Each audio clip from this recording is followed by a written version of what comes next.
Hello, hello. Okay. Happy Sunday fun day. I'm going to turn this down a smidge. Yikes.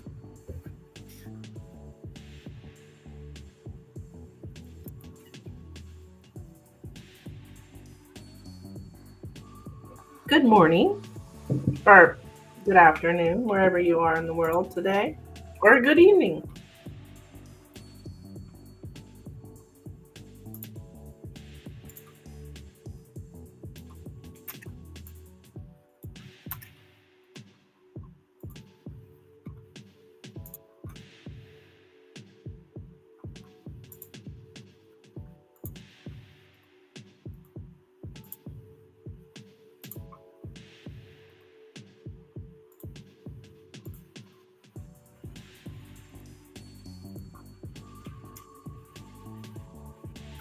Sunday fun day.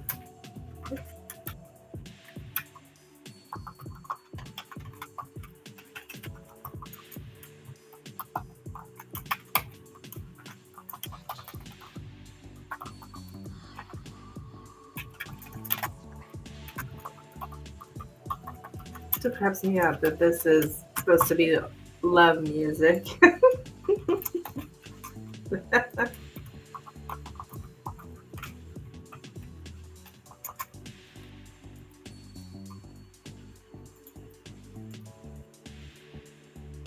Here.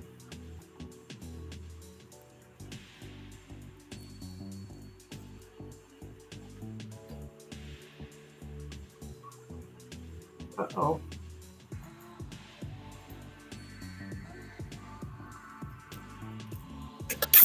Uh-oh.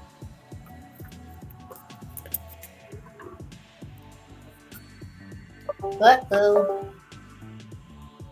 Hello and welcome in.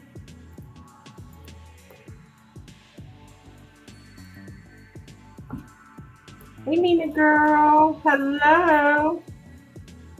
Happy Sunday.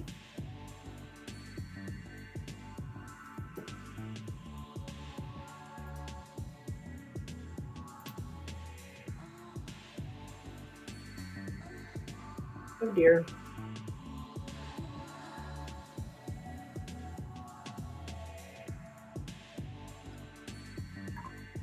Camera issues.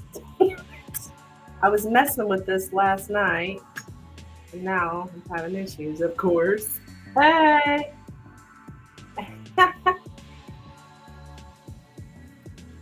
Hello, Miss Incognito. Just kidding, just kidding. All right, let's see.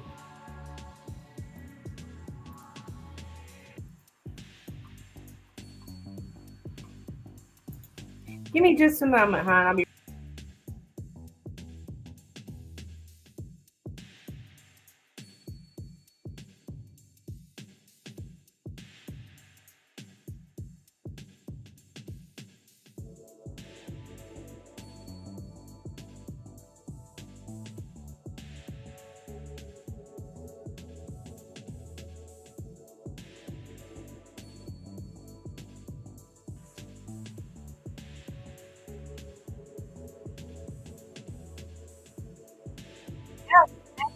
a big day, huh? Super Bowl Sunday. Oh, for Pete's sakes. All right. Yeah. And I gotta tell you, I think the Chiefs are gonna win. I'm joking. I don't. I have had people want me to do readings on football games and stuff, and actually, I did a reading on the Chiefs before, if they were going to win the Super Bowl one year. It wasn't last year, it was like maybe the year before, I don't know. But I got the Three of Swords, so I said no. I can't remember who they were playing that year. And I think they are too. I really believe it's rigged. Oh! Well, this particular year,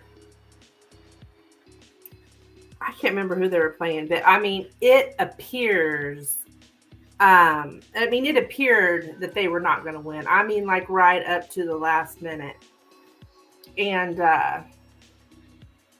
they ended up winning though. I can't remember who they played because I'm just not that into it. But I was like, shit, my prediction was wrong, but it seemed like almost the whole game that it was right. So I don't know. Hell, maybe it was rigged. Because I also got that Kamala Harris was going to win the presidency, and she didn't. So that could be rigged too. I don't know. Okay, let me see. Is this... Actually, I did not get that she was going to win the presidency. I shouldn't say that because I didn't really actually do a reading on that. Oh. Okay. Okay.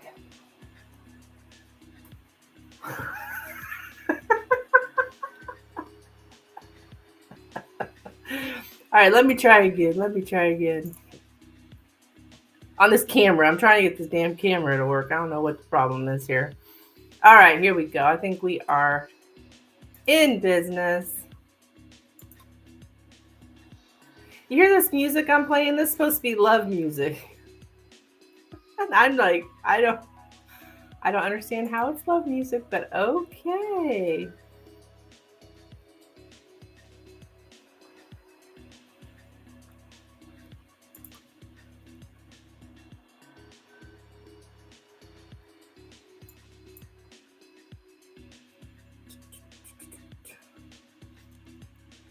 I just really don't think tarot is set up for...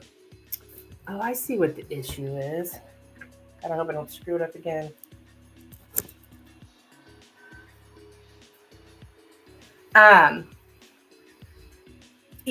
Lottery and games and sounds like softcore porn music.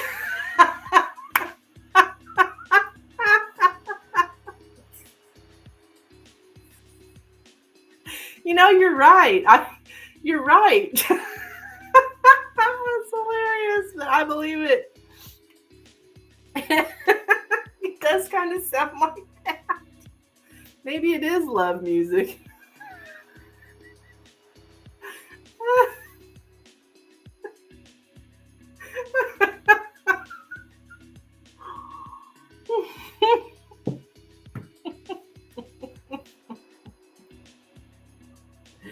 Oh my God, that's hilarious.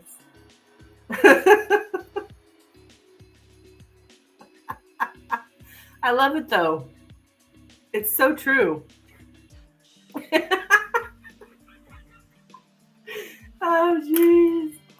All right, let me...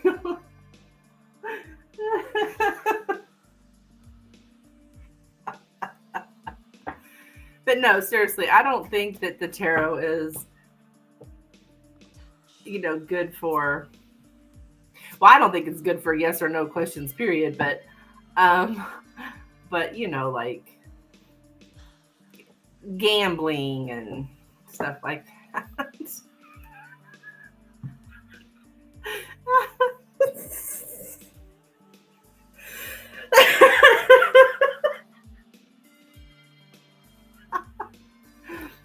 Okay, all right.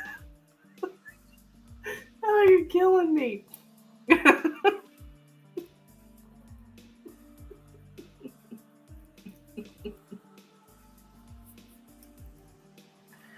Okay, anywho.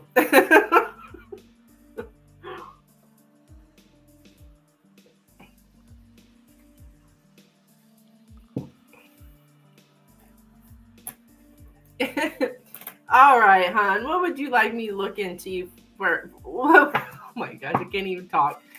You got me laughing so hard. I can't breathe. I can't talk. My stomach hurts. No, seriously. Yeah. What is your question, dear? What would you like me to look into for you?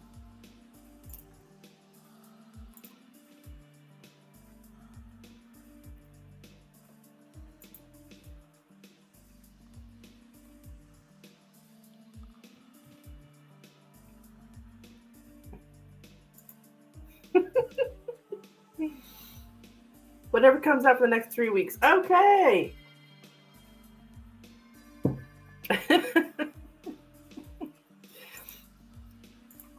All right, let's take a look for Nina, please. Spirit for Nina.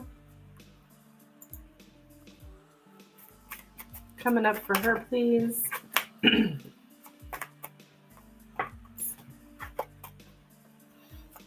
For Nina for the next 3 weeks, please. Spirit, what does Nina need to hear? Coming up for the next 3 weeks for her. It's coming up for Nina for the next 3 weeks. Just coming up for Nina in the next 3 weeks. Just coming up for Nina in the next 3 weeks, please. Just coming up for Nina in the next 3 weeks. Just coming up for Nina in the next 3 weeks.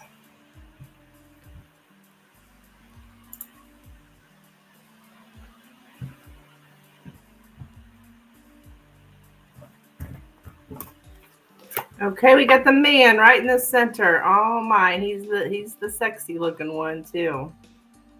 What'd you call him? This is the masculine. This is the masculine male showing up in the center. Oh my. All right, we got the lilies, the moon, the book, the sun, the anchor,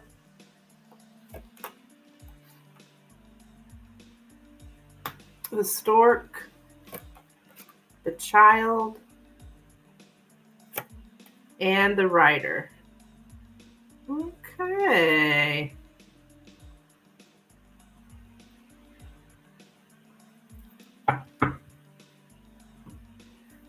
So let's see, what's the deal here with this guy?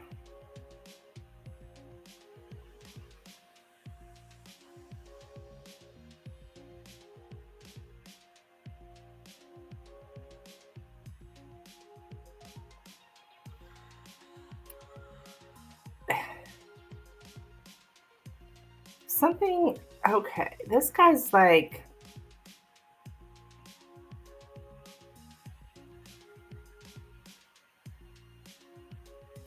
I think he's presently like coming towards you here because of the rider with him in the present. This is the present row here in the center.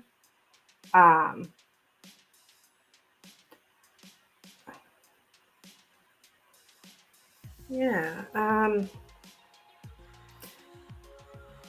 right, who is this guy? Okay. So in the past with this guy, something, hearing the truth results in emotional upheaval. But yeah, hearing the truth results in emotional upheaval. This is just, the little things I'm throwing out here are just like context to this situation.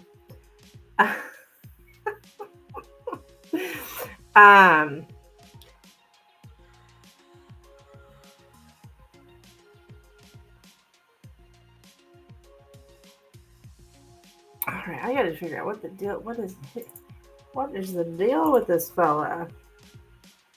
I don't know if he's younger than you, only because the child's showing up here with him. Either that or he's immature.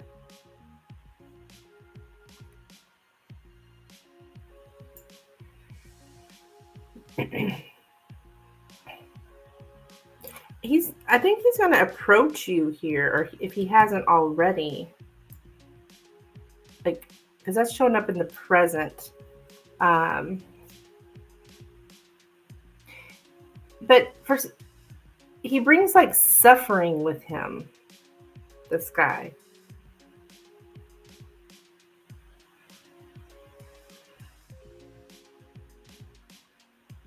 Somehow he breaks the routine for you, breaks your routine.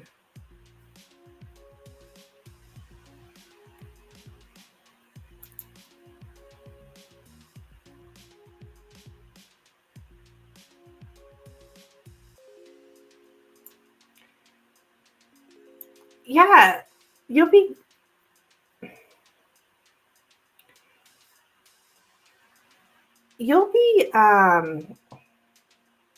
glad though that this is finally happening. Um, he's bringing some kind of welcome change for you.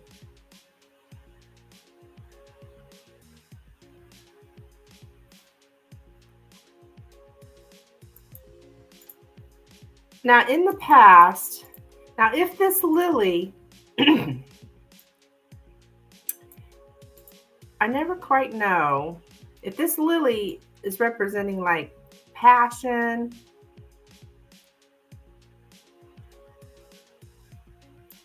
this person um, really like made you happy. Sex made you happy. Um, However, it could have been a little superficial. Good morning, Milky Way. Welcome in, hon. It may have been a little bit of a superficial physical relationship.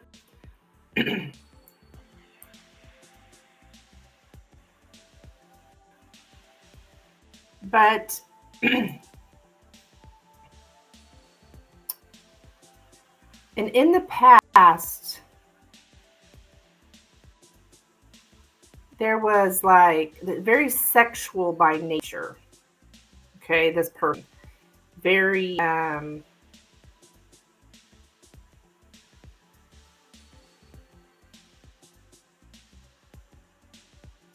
there's a longing for sexual union with this person.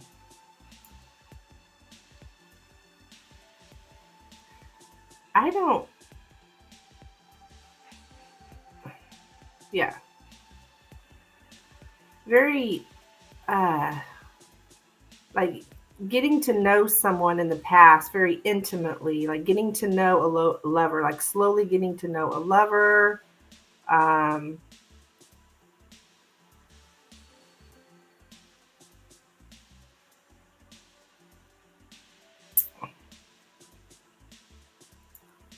and it's just, if this lily is speaking of sex,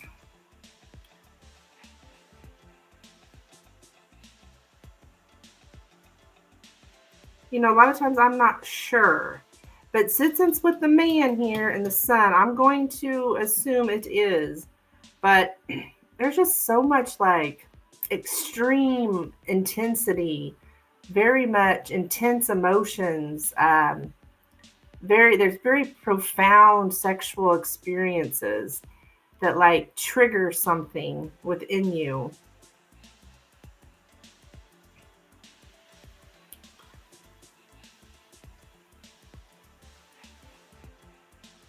So now the reality of the situation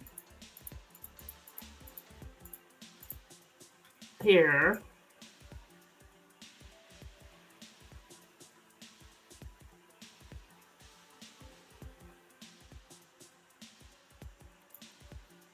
it's very I don't know if this guy like kind of like a little bit childish. I said that earlier, like a childlike nature. But the reality is that there's some kind of transformation going on here, a very small transformation.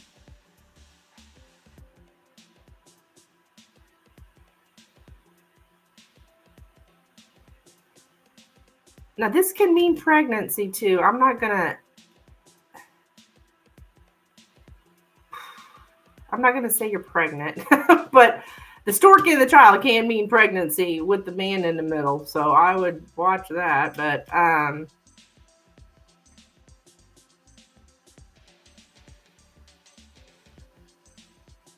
first stage of a long process with this guy. All right, so coming up,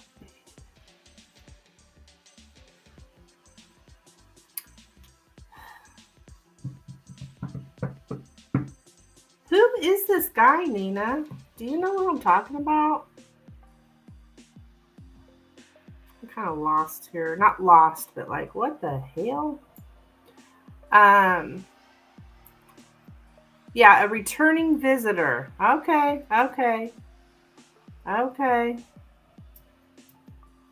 Yeah. Somebody coming back here.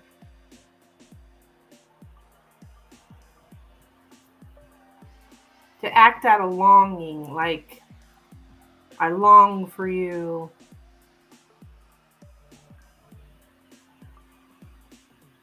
Not really, she says.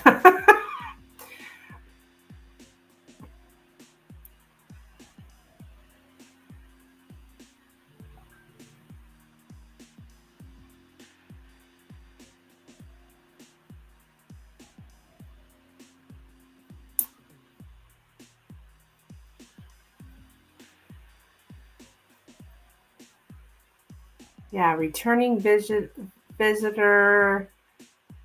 recurrence of harassment. I don't know if this person, like, it's a little bit like harassing, but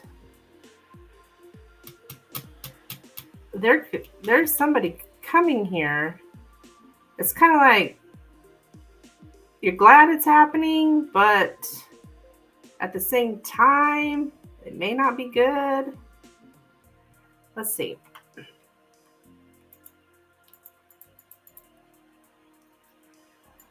I think you're going to...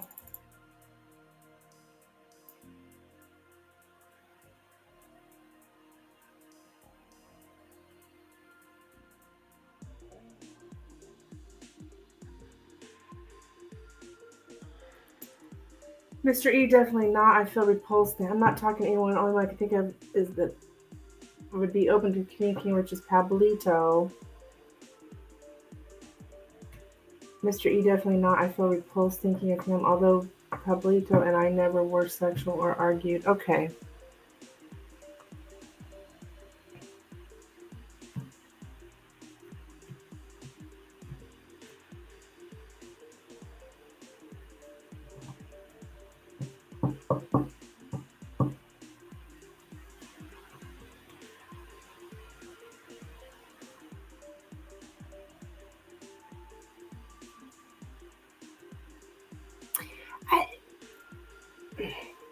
Whoever this is kind of immature. Okay? And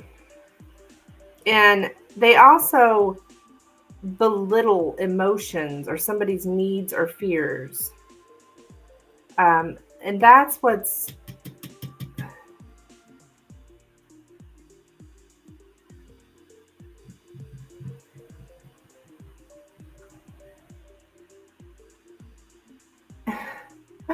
Crystal, that man looks like Jesus.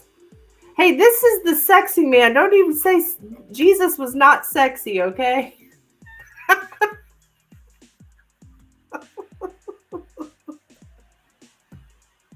I don't know.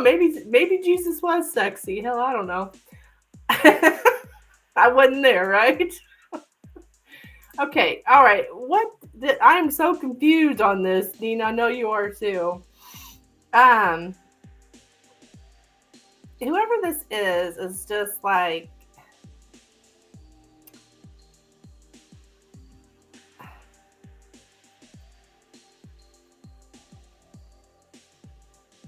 I don't know. In some way, they like trigger your inner child.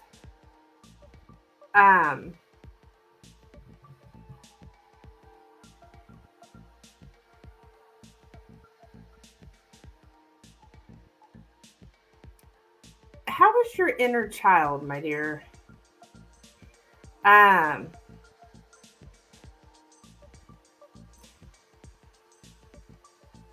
because this man somehow triggers you to like take this journey into your deeper self to like, you know what, my inner child needs more attention. I really need to look at what my inner child needs and fears and things like that. And that's like what this particular man kind of triggers in you. You've been getting a lot of deep readings lately. But that shows me that you are elevating spiritually. So that's a good thing.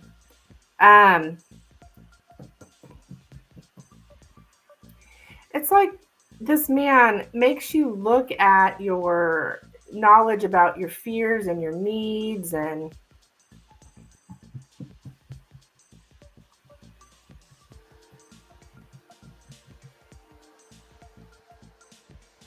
so I don't know which particular man this is, but whoever he is, he really makes you, it's not like he's saying words. It makes you stop and think about like some kind of childhood trauma or your inner child and what your inner child needs, stuff like that. And hey ladies, I don't know, Oliver maybe. Oliver did? Oh.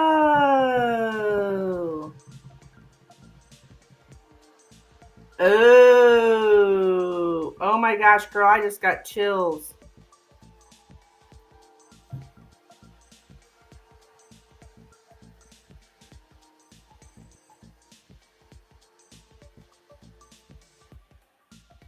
Wow.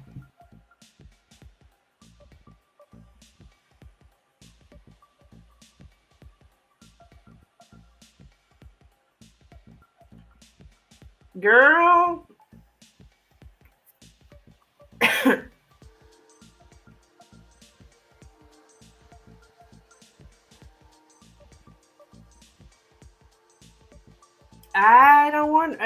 I mean, you'll keep me updated, hon, but it could very well be him. Did you have I feel like I'm being all nosy here, but hell, I mean, I guess I can be. I mean, was there very, very intense emotions with this guy and very like longing for like the passion, the sex, all that was just like off the charts, just like, and then when you found out the truth about him, it just put you in a complete freaking upheaval of your emotions. It really triggered you. Yeah. Yeah, I banged him.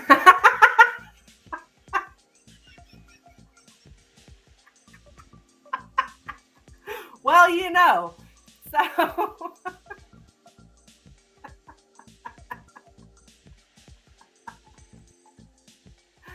oh shit.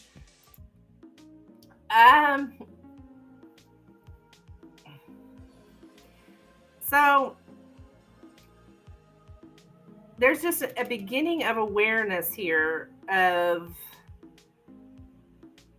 this person, and really helps you. It really, really triggers in you your inner child. There might be a little more inner child work here to do. I actually myself just ordered a workbook just yesterday, as a matter of fact, the inner child workbook or something, because I've been trying to work on my inner child for quite some time. Most of our, not most of, pretty much all of our relationship problems stem from our childhood. And until we heal that part of us, we keep running into the same type of partner, same type of problems, stuff like that. So that's what I have for you, Nina.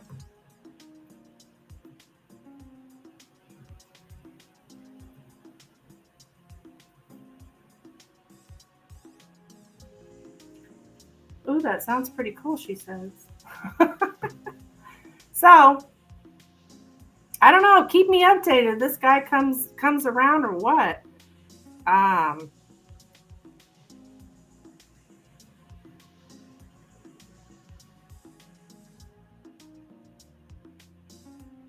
But that's looks like that's what it's somebody who's triggering your inner child trauma, your childhood trauma, which I'm not, don't take that the wrong. We all have childhood trauma, we all do, every one of us. It's not a bad thing, well, if you, I don't know what I'm trying to say.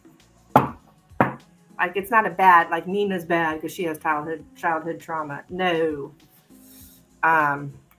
We all do. And he was masculine energy too. Yep. Yep, keep me updated.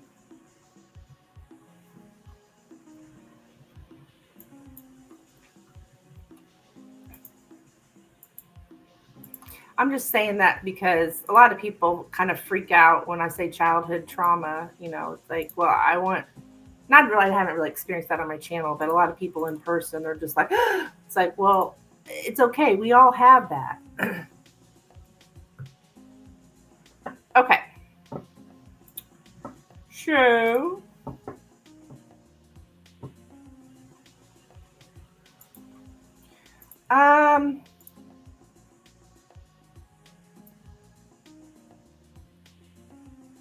Okay, Katerina. You are up, my dear.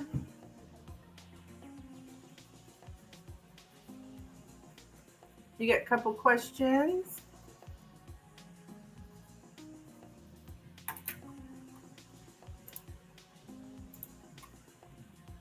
No, I understand.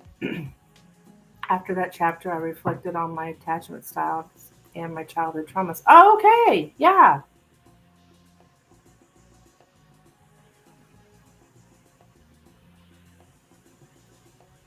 Taught me a lot, and that's when I started doing the work on myself. Well, I'll be darned. See?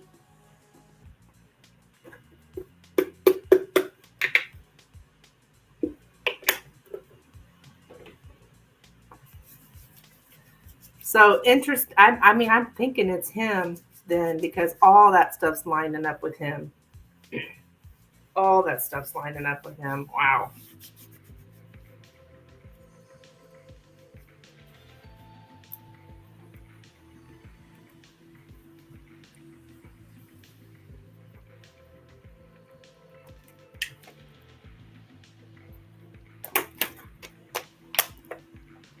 Good for you, Nina. Good for you, though.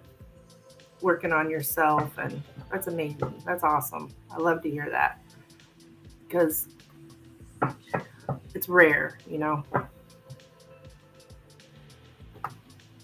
Okay, Katerina.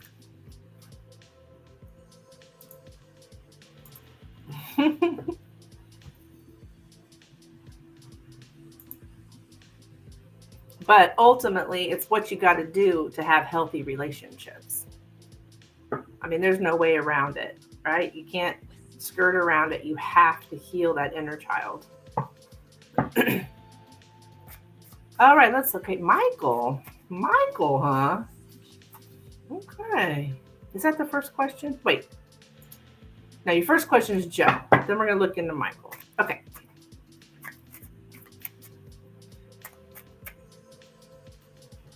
Thank you. That was like 3 or 4 years ago. I used to ask you about him all the time. Yeah, I remember. I mean, now that you say that, I remember Oliver. Mm-hmm. My desperate ass. Honey, we all been there. And I've been a desperate ass too.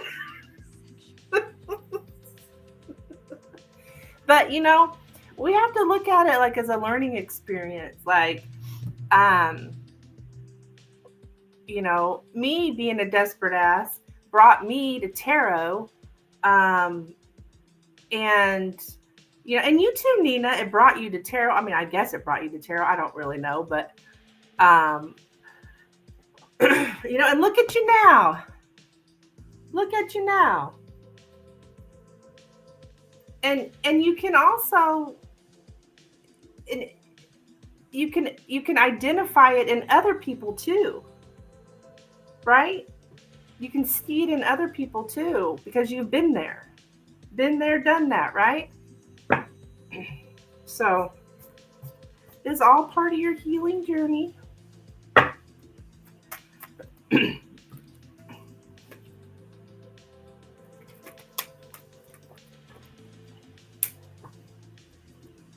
I remember my number one question was, when will he contact me? When will he contact me? So, I get it. I get it. All right. I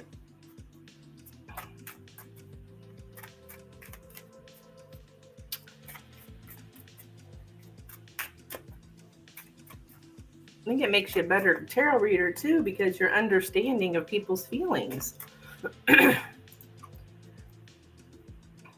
I did. I allowed relationship to hinder my steps on what I wanted to pursue because I was attached to that person. Yep. Now I'm like, I don't want them to contact me.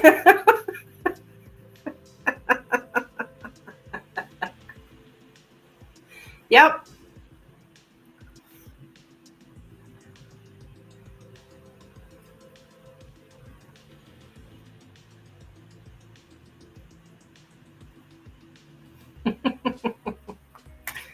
So yeah, there's something positive come out of it. Definitely. It's what they say, pain is our greatest teacher.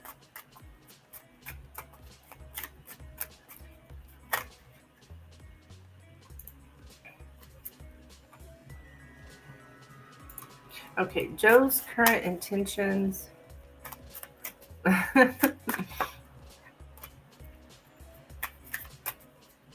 Joe's current intentions towards Katerina, please. Joe's current intentions towards Katerina.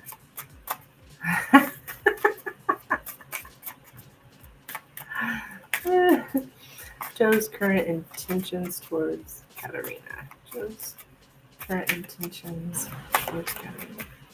Joe's current intentions towards Katerina. Joe's current intentions towards Katerina. Joe's current intentions towards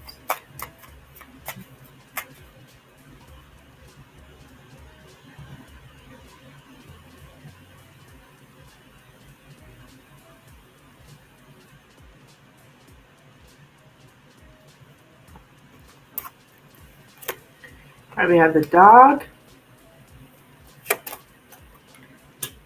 the coffin, the whips, the heart, the letter, the lilies, and the clouds.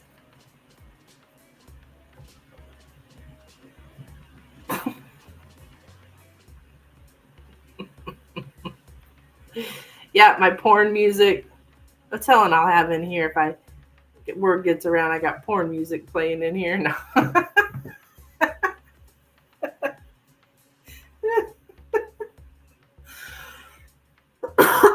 Okay, so you and Joe.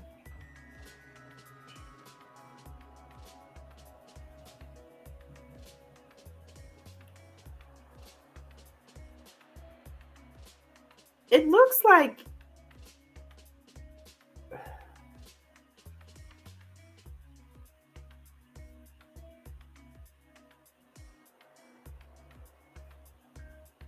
did you guys have a lover's quarrel or something? The whips and the heart show up as lover's quarrel. So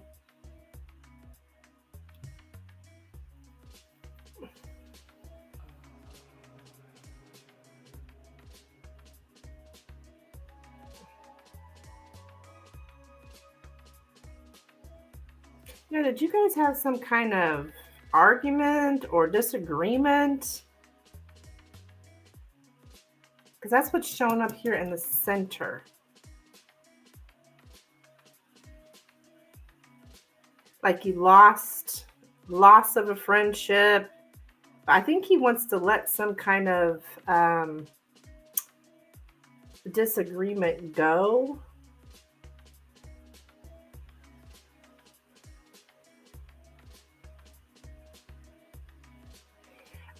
We didn't have a fight, but I had to cancel on his invitation to dinner today. Okay, okay.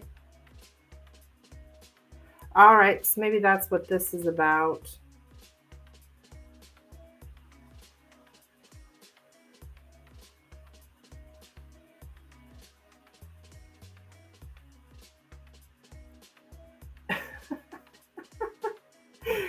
um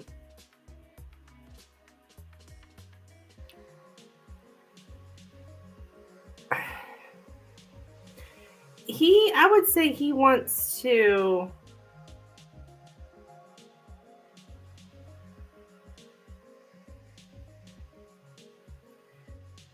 it's kind of like he likes like you help him in some way.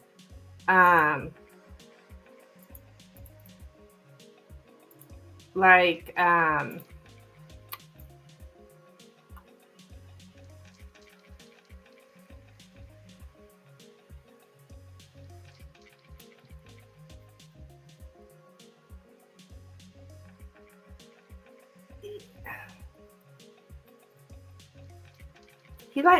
he likes to talk to you.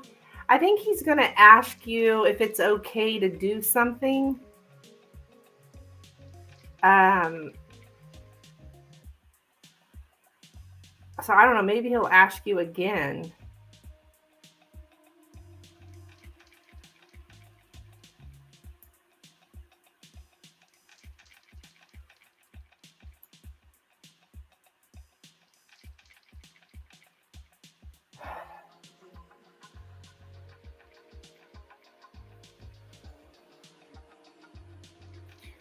Now, how did you put his intentions?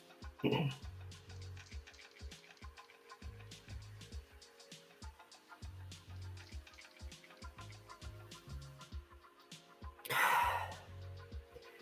think this guy's kind of like depressed, or he's like dead-hearted. Like he's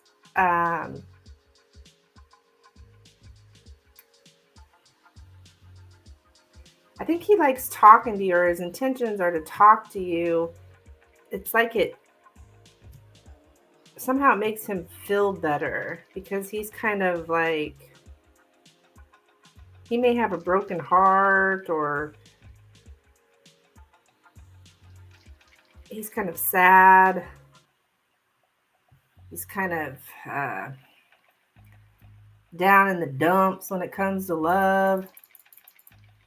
So somehow you make him feel better. I think you're kind of a mask for his grief. I think he might be a little depressed because he's lost someone familiar to him, and it's like made him like he don't know how to go on. He's like kind of sad. I told him I was free today. Got the dates for the girls' dinner mixed up, and it's actually today. Oh, okay.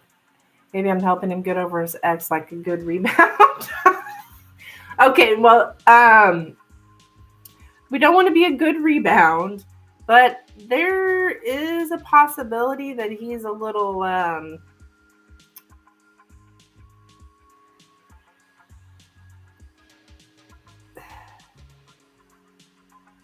down in the dumps.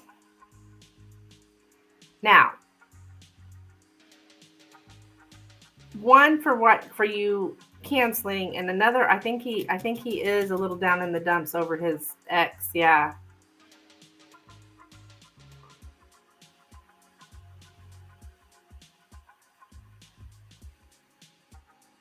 Speaking of desperates. Yeah. I think he wants to, I don't know, you just make him feel better about himself.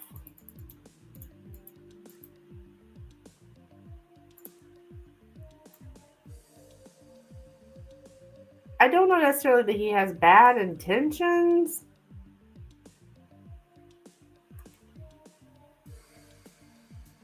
But I think he wants to have an honest conversation with you. He does want to communicate with you, like, peacefully, no hateful remarks, nonviolent communication, communicate his honest, true intention. I don't know that he has bad intentions. So he may possibly even tell you that, he's heartbroken or he's sad or something. Has he told you this? Because his intentions are to be honest with you. But if he hasn't already, I think he probably will.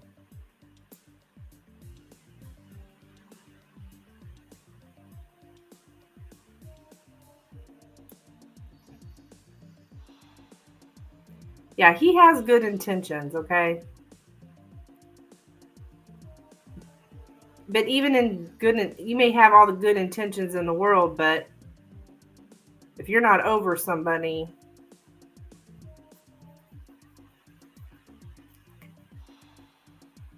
it is what it is. He just mentioned that he broke up with his long-term girlfriend. Yeah, huh? Yeah, and how long ago was that?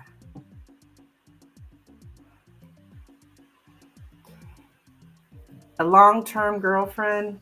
Yeah, hon. Mm-mm. He just wants to.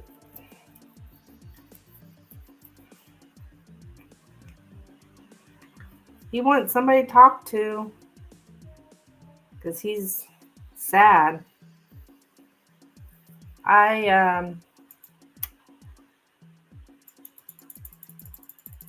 I wouldn't go falling for this guy.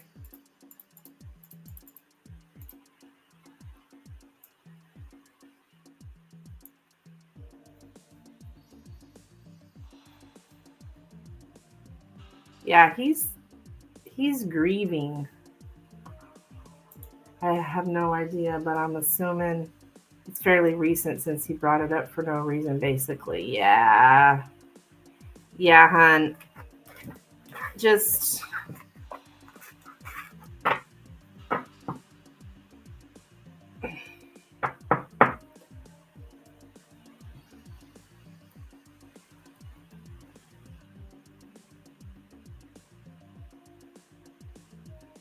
be careful with that one. Yeah. Yeah, this definitely resonates. I'm keeping my distance at the moment and not expecting anything. Okay, good. Good. I mean, he's being honest and telling you, but that doesn't mean that it goes away, right?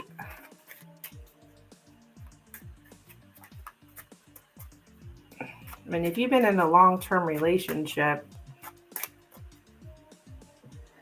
you need a long time to heal from that. So I have a feeling he's not ready. Okay. All right. So Mr. Michael. Michael. All right. Let's take a look at Michael.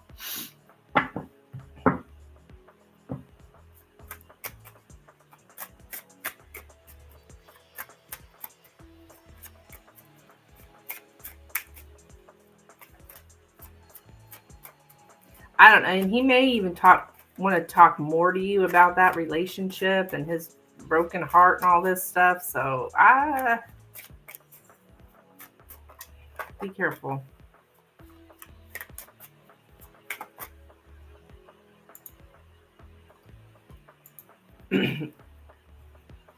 Definitely, I need a long time to heal from several months long relationship. Yeah, absolutely. I mean, everyone does. You can't just, but that's what people do. Oh, well, I feel like shit, so I'm going to go over here and, hopefully this person will make me feel better. But they just end up hurting that person, hurting themselves even more. A lot of times the rebound relationship ends up hurting you more than the previous relationship. Do you remember how Michael was disrespectful and crossing my boundaries, and then we ended up breaking up? Oh, okay, Michael. Yes, I do. It's been a while. But yes, I do. That's who Michael is. Okay. I remember. I didn't remember his name was Michael, but I remember that guy, yes.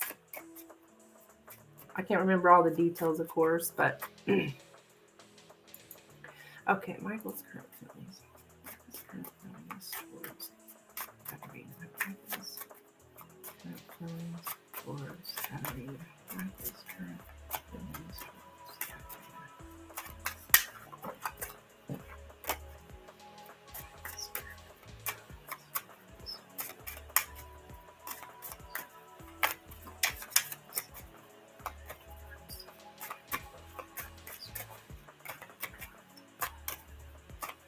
Michael messaged me on TikTok and tried to find his way back in, acting like nothing happened. Oh my goodness.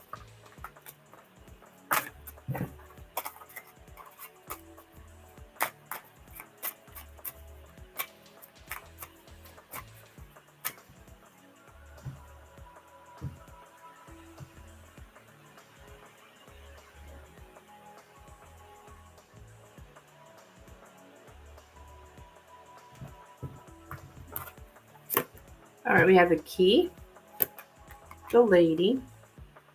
There you are. The birds, the man. Okay, there he is. The ship, the tower, and the crossroads. What is he up to?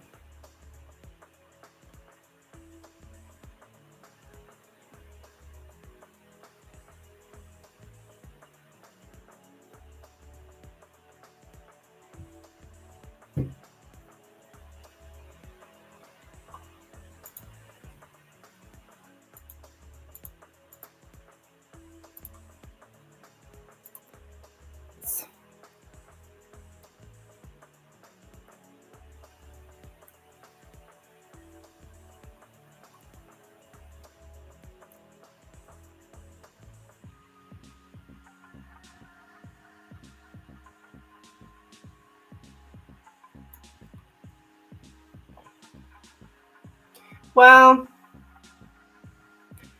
he's his feelings, he's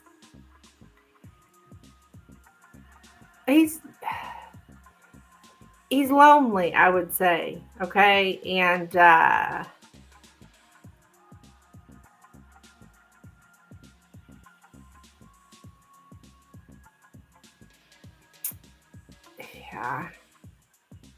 He's feeling lonely, so he's like seeking contact with you. He's trying to depart from loneliness.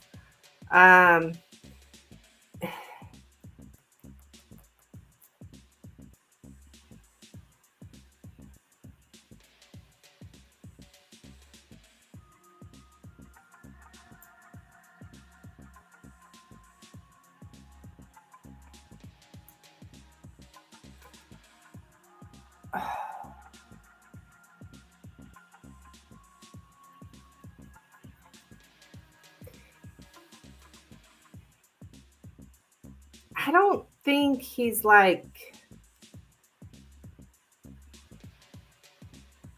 he's distant, okay? He's very distant from you. Should work on himself if he doesn't want to remain lonely. Yeah.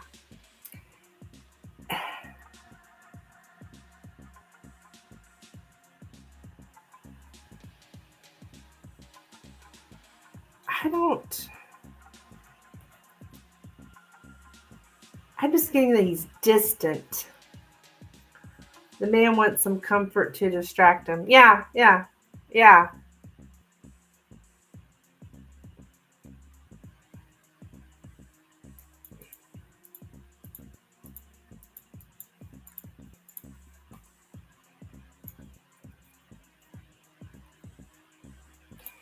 He's kind of like,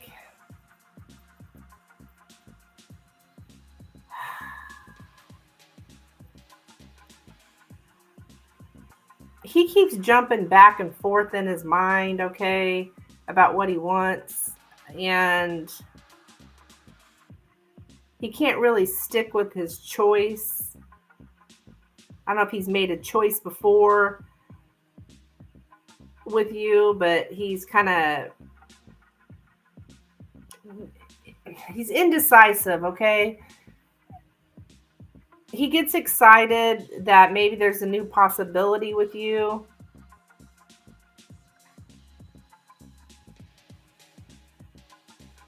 But at the same time,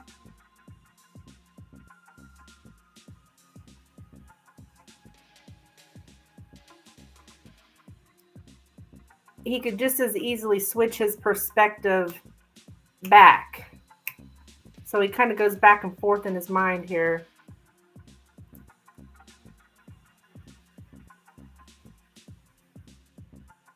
Yeah, he's lonely, sweetheart, and it's making him restless. So he's seeking contact. Yeah, to soothe his loneliness.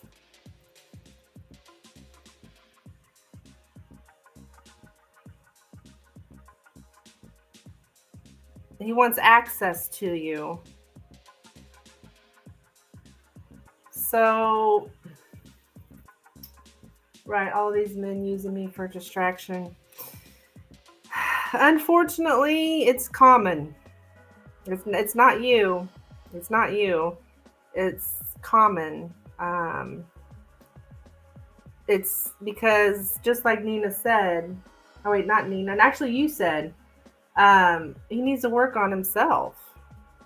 You know, it's easier for a person to use someone else than to actually work on themselves. So, yeah, he's all anxious and he gets lonely, so he gets restless and like, oh well, let me see what she's doing.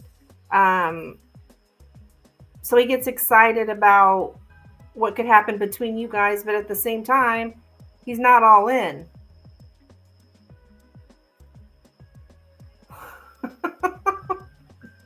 So I think it'd be wise for you to not allow him access anymore.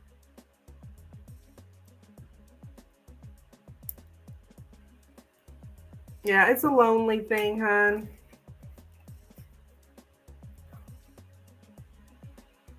A loneliness thing. No means no. Yep.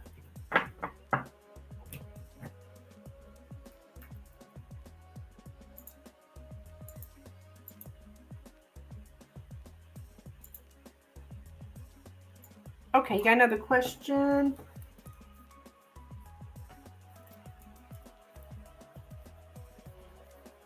For about William? Okay. All right, give me just a second. I'll be right back.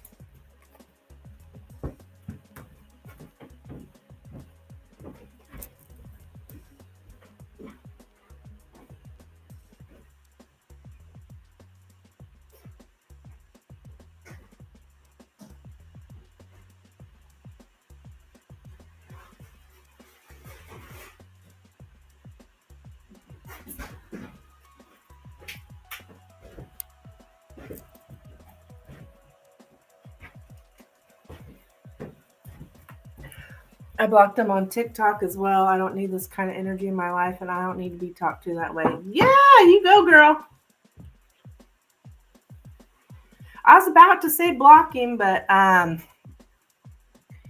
you know, I think you already know that. Yeah, people that reaching out when they're lonely or whatever. Nah, nope, nope, nope. That's right. You deserve better than that crap.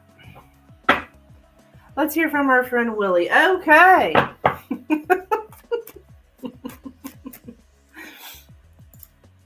Okay. All right. William's current thoughts about. Okay. William's current thoughts about. Yeah, no need to even entertain it. Yeah, he's already showed you who he is. And that's one thing a lot of people don't. It's hard, especially if you're an empath, people pleaser, and I don't know if you are.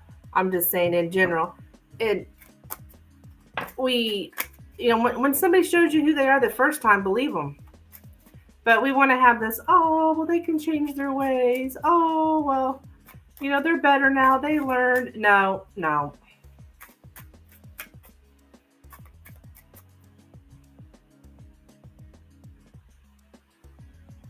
More than likely, nope, they have not changed. All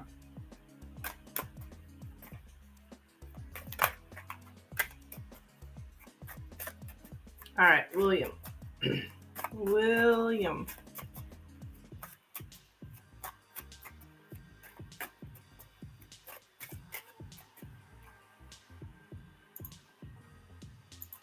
Yep.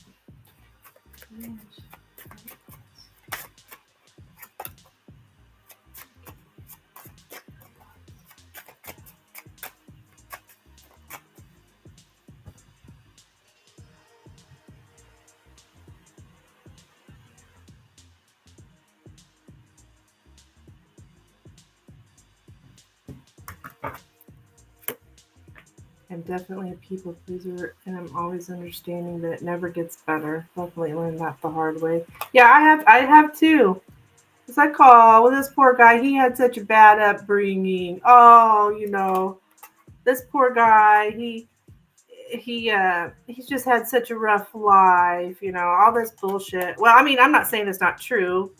People do have rough lives, but it's still is no reason to keep allowing someone to shit on us. Oh, well, they'll get better.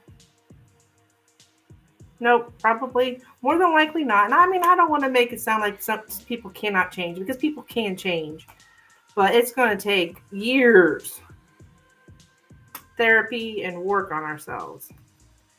Okay, the snake and the tower. All right, so Mr. William.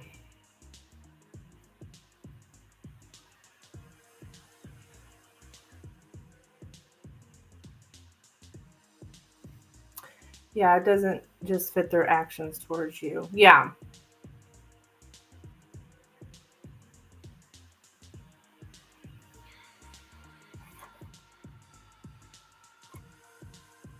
Don't need to tolerate anything less than your standards or boundaries. Bingo!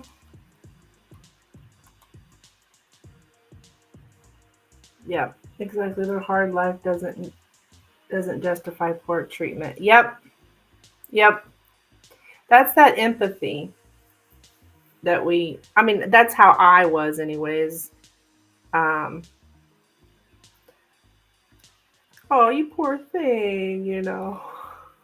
Like, when really I was the poor thing. I was the poor thing.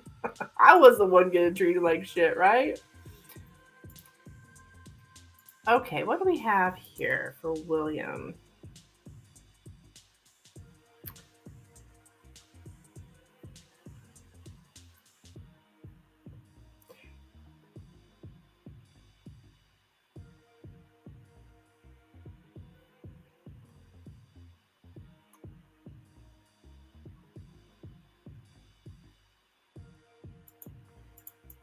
All right, this guy. All right, what the heck is this?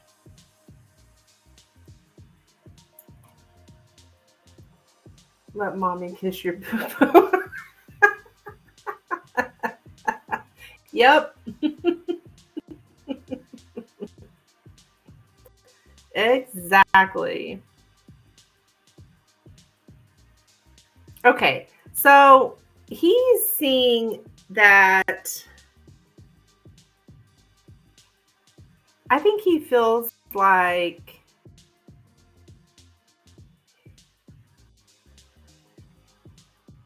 you have very strong self discipline, Katerina.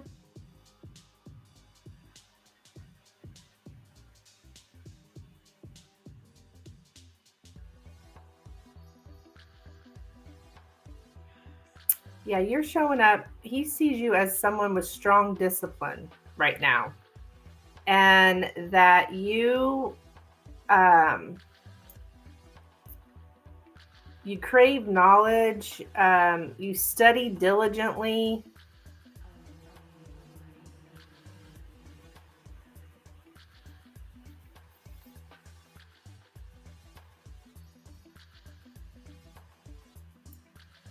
Yeah, it is a good thing. Um,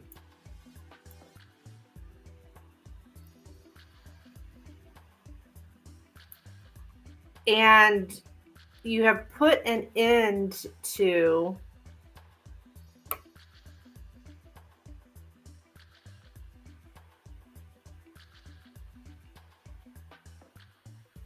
something tactfully.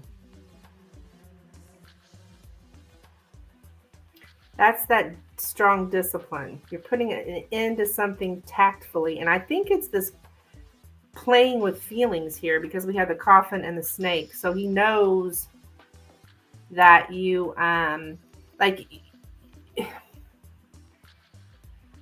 uh you're kind of like you're looking at his attempts at manipulation, and you're kind of like you're meeting them with lighthearted humor. Like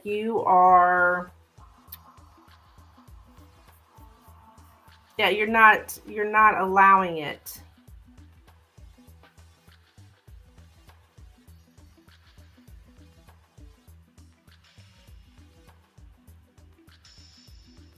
Like you figured him out here.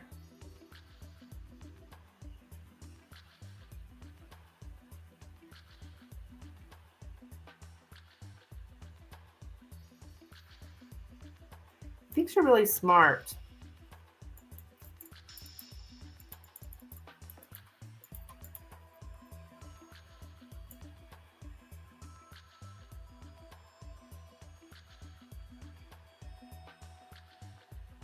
Like you want to be free from this burden.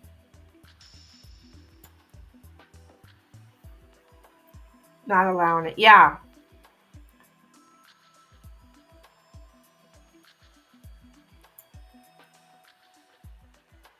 I think he thinks that you feel like kind of alone. You feel you feel alone while you're going through a transformation here. You're slowly growing into this position of authority, um, but you're doing it on your own. He does think that you are self-disciplined by nature. You're rational and self-disciplined by nature.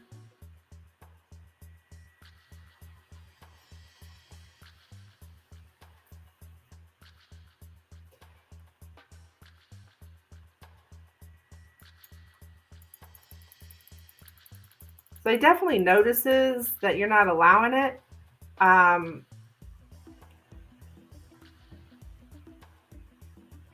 that you're putting it to rest.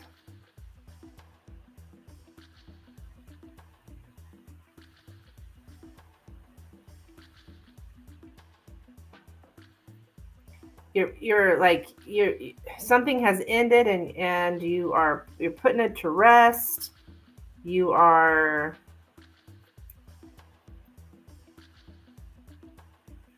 Oh, that's pretty much it.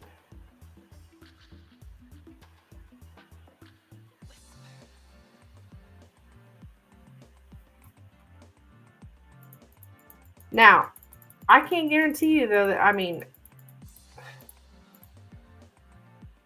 that he's not going to try this again. I mean, it's not showing up here in these cards.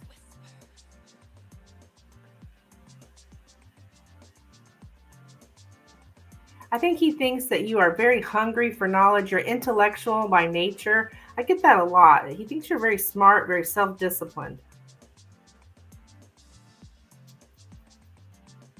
Yeah. That's actually great energy towards me. At least it's no longer showing up that he thinks I'm crushing on him. Yeah, no. This is all about you like really being really intellectual, really self-disciplined, just learning all you can, knowing all you can. This playing with feelings thing, you're letting that go.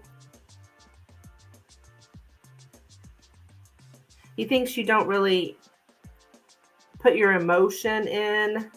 You know, you're putting your intellect above your emotion. Okay? Yeah, this looks good.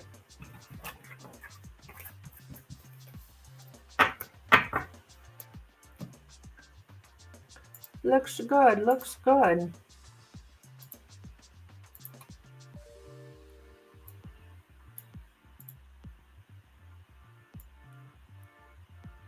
Okay.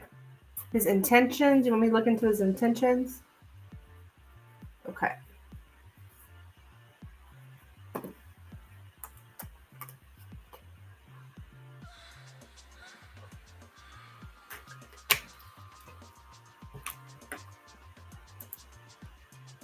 Okay.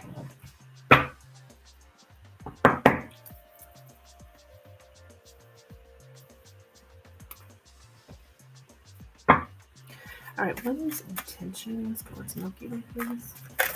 All right, let's take a look. What is intentions towards Milky Way? Intentions towards Milky Way. Intentions towards Milky Way.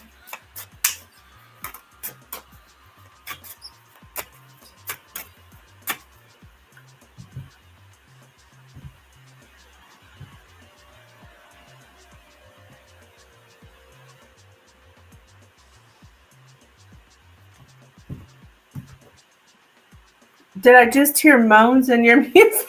Oh my god.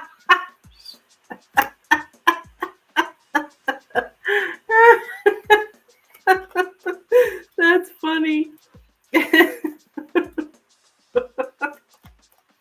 All right, the rider, the lady, the house, the bear, the man, the lilies, and the scythe. His intentions here, hun, I gotta tell you, he's still, with the rider and the lilies, he still wants to sexually harass you. He wants to advance on you here, yeah.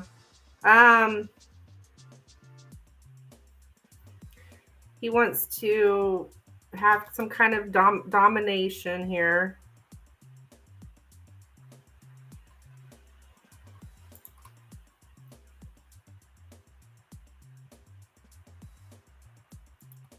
Now, with the scythe and the bear,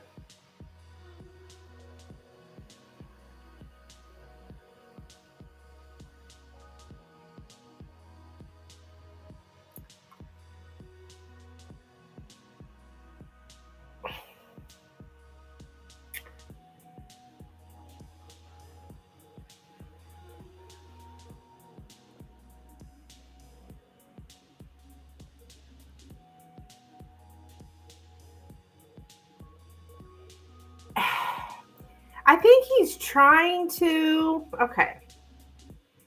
I think he's got like a dominant habit, right? He's got some kind of, almost like an addiction for him.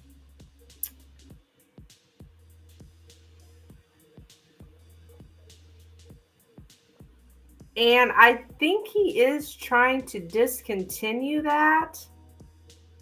However,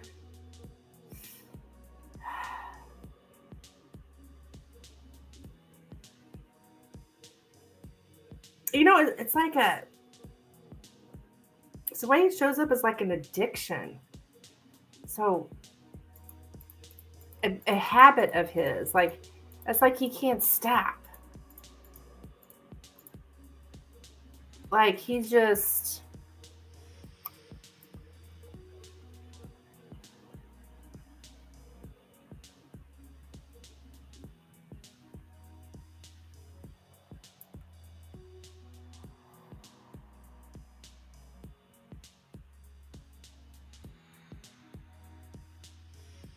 moans in the background.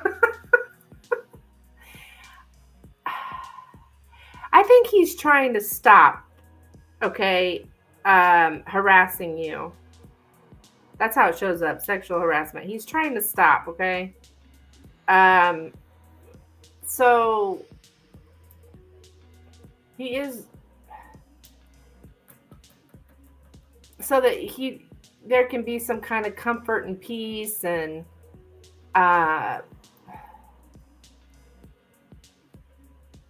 harmony, but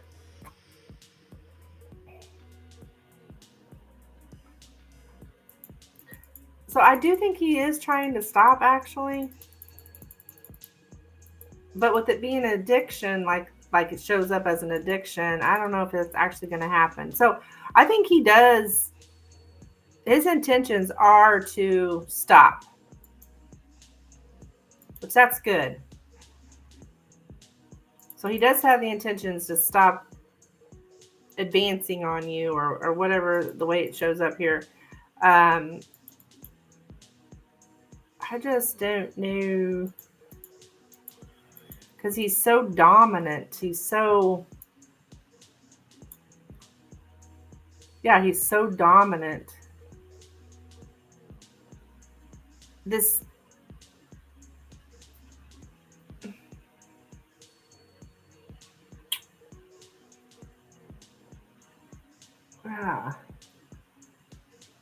yeah.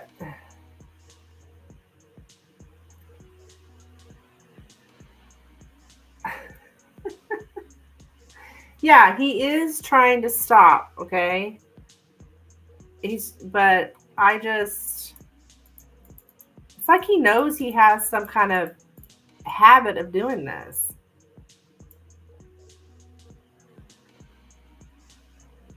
Yeah, to discontinue a habit.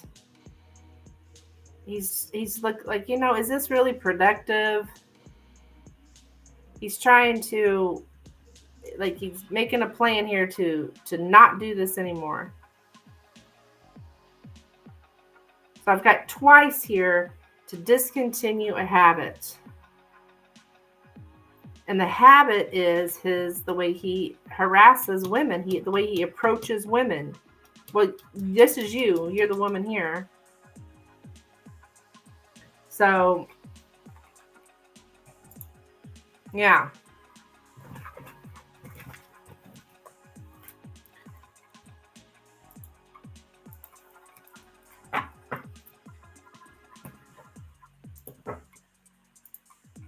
Let's see what Valentine's music sounds like. Maybe it's not so porny.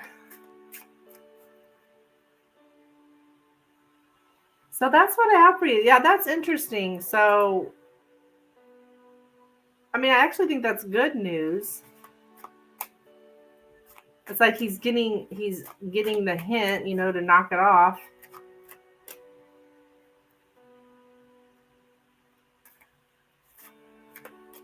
Right? It makes sense. Oh, good, good, good.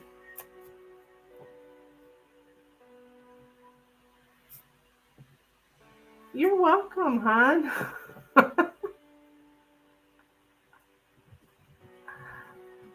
But since it shows up as an addiction, you know how addictions are. Sometimes we you know, do not remain abstinent. So, but I really do hope he stops for good, for your sake, and all the other women at the office as well. Thank you so much, hon. Thank you.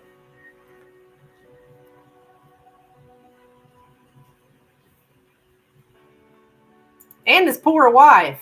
Forgot about her. She probably gets the worst treatment from him.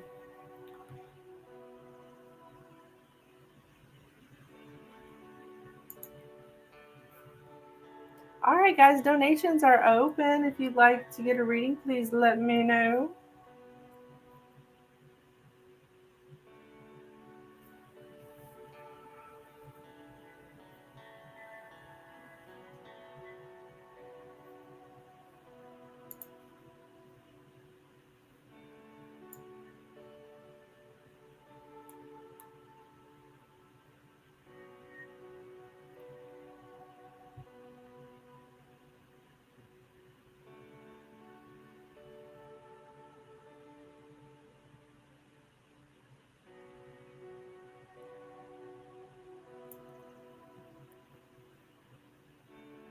This music's a little better, huh? I'll be right back.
I like this music. It's nice and soft and romantic. Okay, I don't know about romantic, but soothing.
I like this music.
All right, guys, I'm going to throw up my last call for donations because I think I'm going to record a video today. Just a short, like, maybe 4-minute video. Just a collective message. So I'll try to get that out later today.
Oh, hey! Sorry, Nina. Thank you, dear. What does Spirit want you to know? Okay.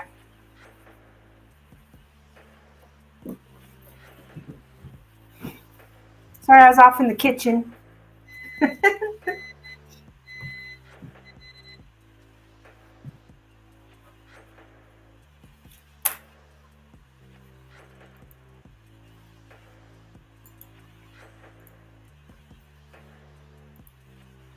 Are you here, dear?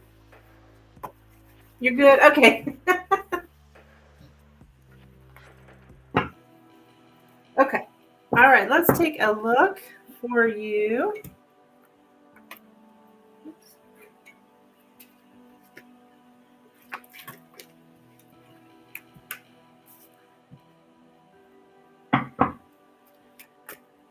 Okay, what does Spirit want you to know? Okay, all right, Spirit. What do we want? What do you want Nina to know? What do you want Nina to know today?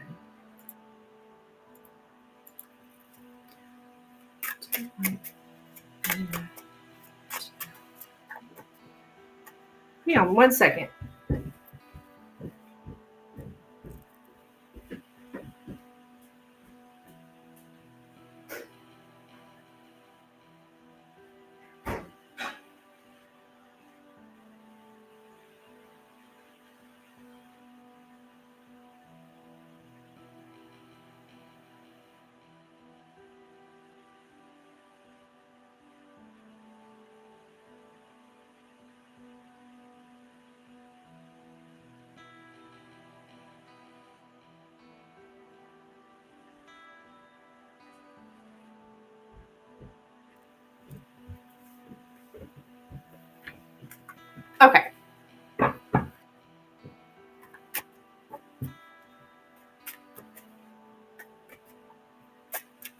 So what does Nina need to know? What does Nina need to know?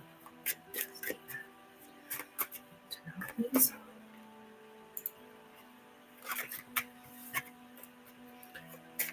Does Nina, what do you want Nina to know, please? Nina to know.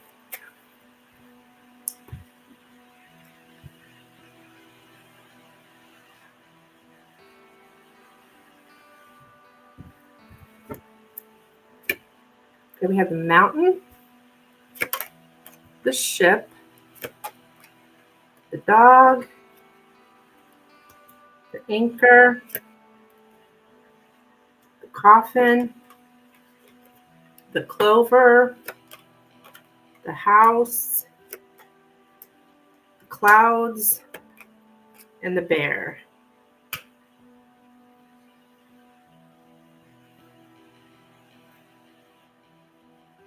Okay, so with the mountain in the center, there is some kind of obstacles, and it's with a friend here because we do have the dog. Yeah, obstacles in friendships or obstacles with a friend. We've got the ship here, so it could be a trip to the home.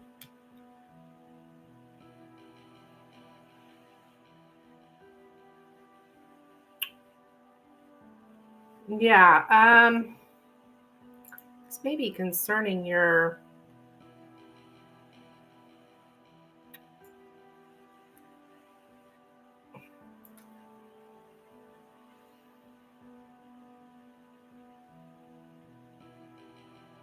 something about a change in routine that happened in the past.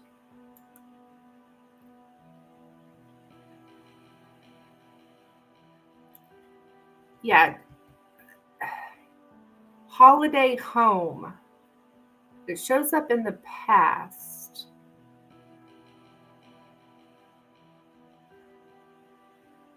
Starting new traditions.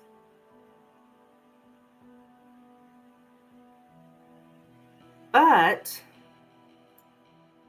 I think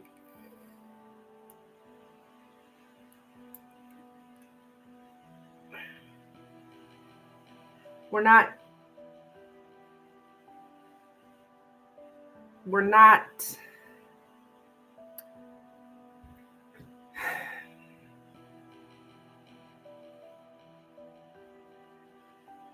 doing that though. I'm getting a final farewell with this friend. Huh. It's like the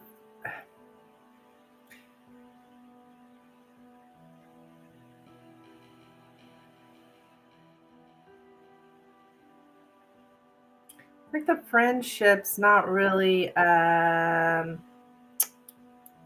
okay, travel companion, long distance friendship, feeling distant from a friend's absence. But this friend, it's like something's not being really taken very, it's like this, a friendship that's not taken very seriously. And so, like, taking a friendship for granted, basically. And Spirit's telling you, don't take it too badly. If you feel like the underdog right now, not to take it too badly. Yeah, I'm getting superficial friendship. Don't reinforce someone's loyalty. It's not healthy. They seem like they're devoted and loyal, but it really doesn't go very deep with this friend here.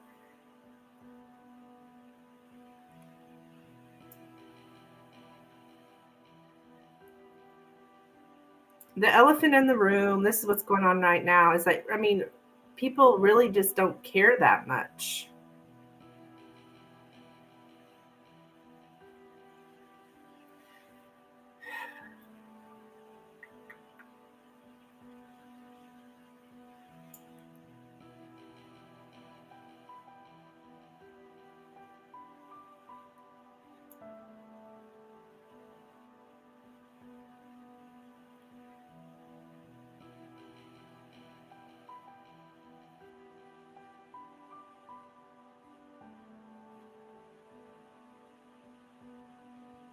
This is kind of sad, huh? Because I think it's like we're stuck in a very, like, we're just stuck in some kind of, I don't know, obstacle here with a friend. It's sad. It's really quite sad here because the undercurrent,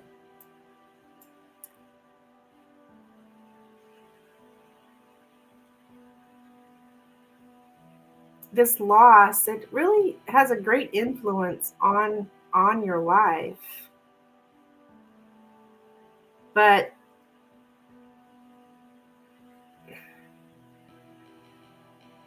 I don't know. I'm getting some, I think this friendship's gonna end here coming up. Do you know who I'm talking about? I think it might be with this holiday trip or holiday home is how it shows up. So it may be concerning some friend from there or that was going to be there or something. But this friend really doesn't, it's like they take the friendship for granted. This could be my old neighbor or best friend. I've been reflecting on superficial friendships. It could be my best friend. Yeah, it's sad because it would really, it greatly influences your life. A loss that has great influence on your life. Um,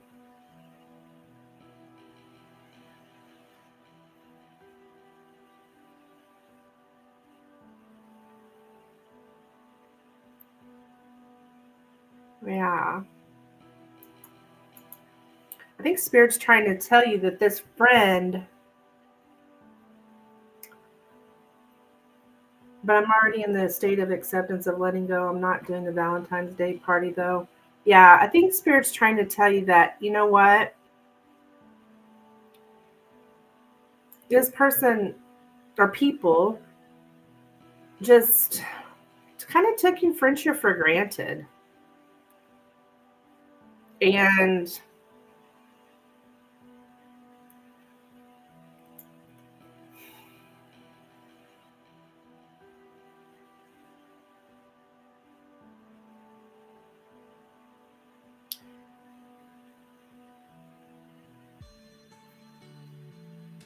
it's like you're kind of,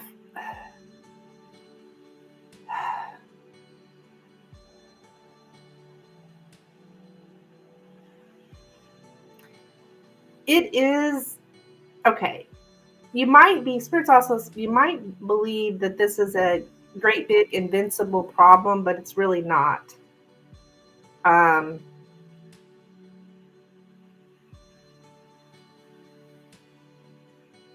I mean, especially your best friend. If you've been friends for a very long time, this would very much affect you. But uh, I don't know. I think this is going to end your friendship, girl. But Spirit doesn't. But it's okay because they took you for granted.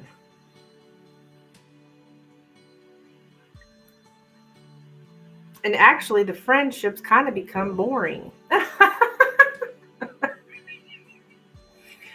I You're unsure whether they're a friend or not, right? Is their friendliness really sincere?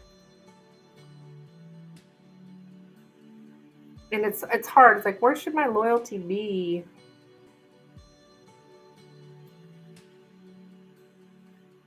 But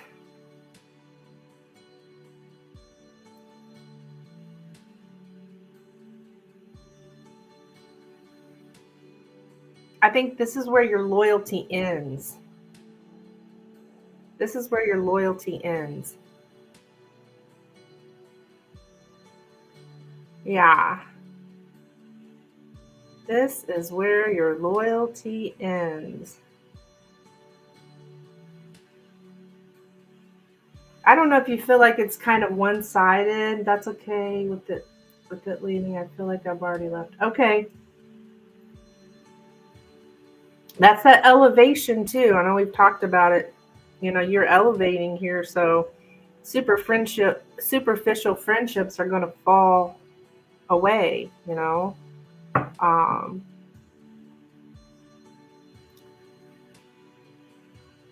I mean, it's hard. I have a friend of hell over 30 years that, I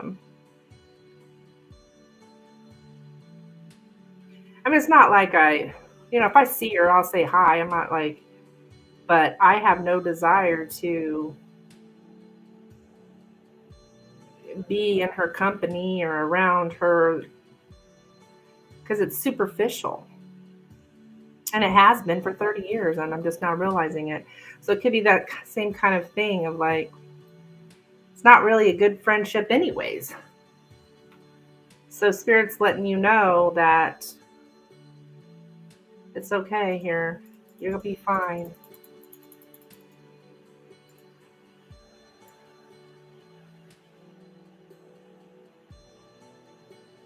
Something seems to be ending. So yeah, it's ending. And this person's very familiar to you, and it will, they're somebody who's very, very, very prominent, right? It's probably your best friend. But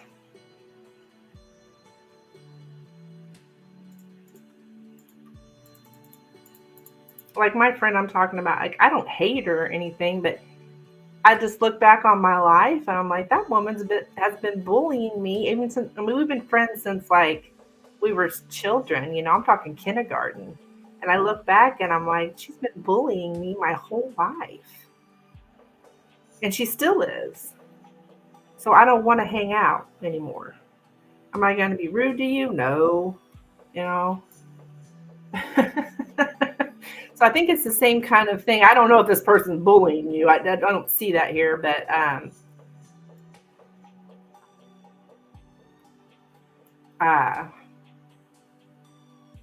yeah, this person has influenced you for a very long time, is the way it shows up. Somebody that has influenced you for a very long time.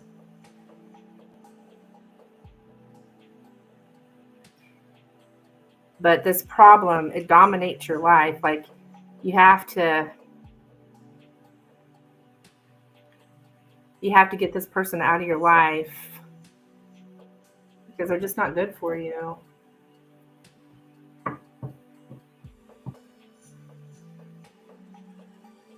I definitely get it. I'm back again. Oh, hey, Milky Way. Everything felt like a competition. Yeah. And I look back on my childhood with this person, like, I think I look back, like, she was a chubby kid and I wasn't.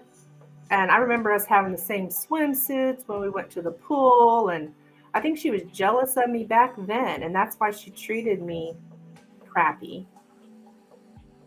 And I mean, I could go on for hours about all that, but I won't get into it. But, and you think this person's your friend, but they're not, So Spirit's just saying you'll be okay. Or comparing me to her. I hate when people say I'm just like them. I mean, that as in everything. Yeah. Yep. Hey, Dan, what's up?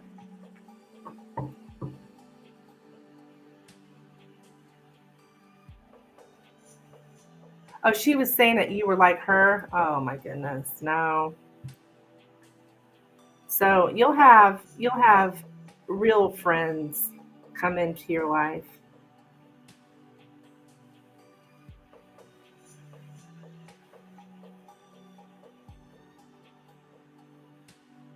Like I feel like I've done readings that would say something like, when I was young, having lots of friends, but the quality, like when I was young, I had tons of friends, quote unquote.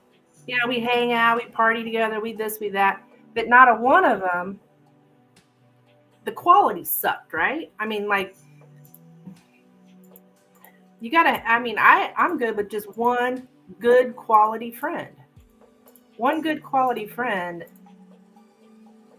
is better than having a bunch of fake friends, right?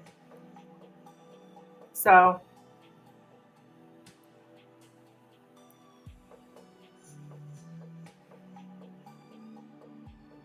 yeah, here's how it's lots of friends, but maybe the quality of these friendships is not that good. So, yeah, that's how my life was. All these friends, but not a one of them was a true friend, you know? Okay, so that's what Spirit wants you to know, Nina.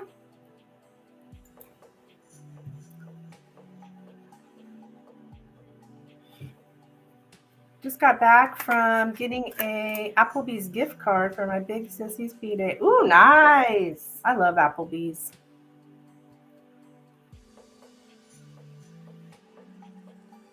Okay, so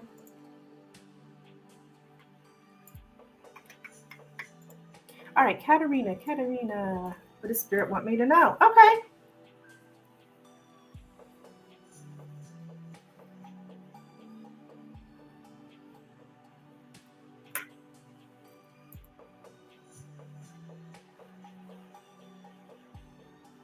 Okay, for Katerina.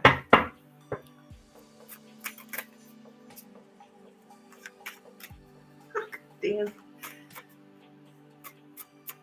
What's up, Dan? How's the wife doing?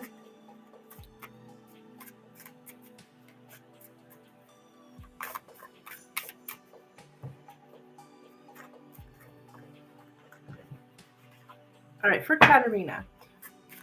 Spirit, what do you want Katerina to know? What do you want Katerina to know?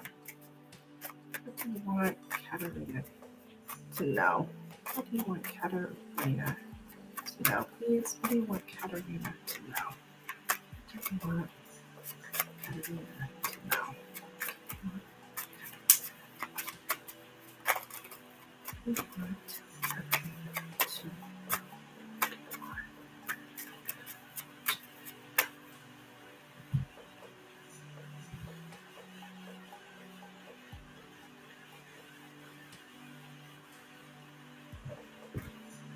She has one more week of smashing her Flintstones.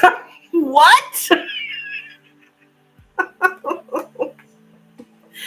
Okay, I'm not sure what that means exactly, but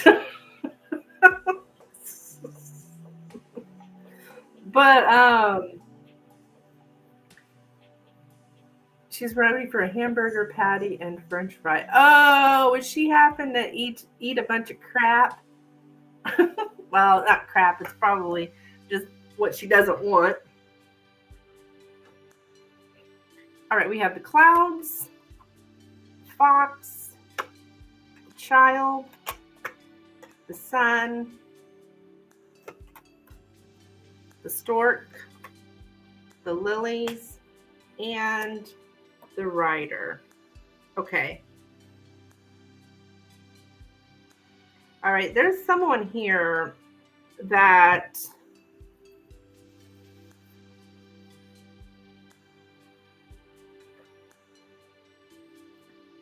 conceals who they really are to you, Katerina. I'm so ready for a hamburger patty and a milkshake. Soup and yogurt. Oh, I see. Well, it looks like you. Well, no, I guess you won't be going to Applebee's.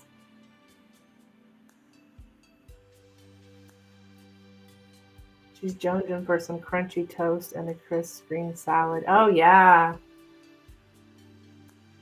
y'all making me hungry. All right, so you got someone here who is concealing who they really are, okay? And they may even be like defending their innocence. Um,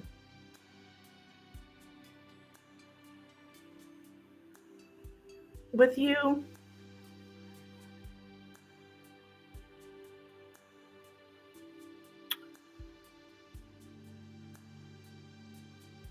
I got that sexual harassment here again. Okay. All right, let's see.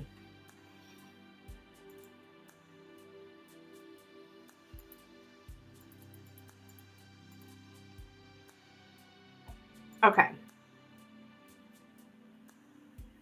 There's somebody here who conceals who they really are. They they want things only for themselves, for their own benefit, who demands things that are useful for themselves only.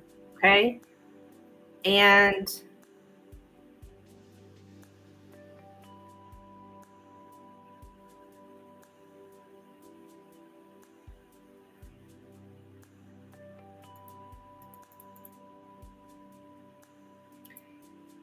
I unfortunately I don't know who it is, but I'm assuming it's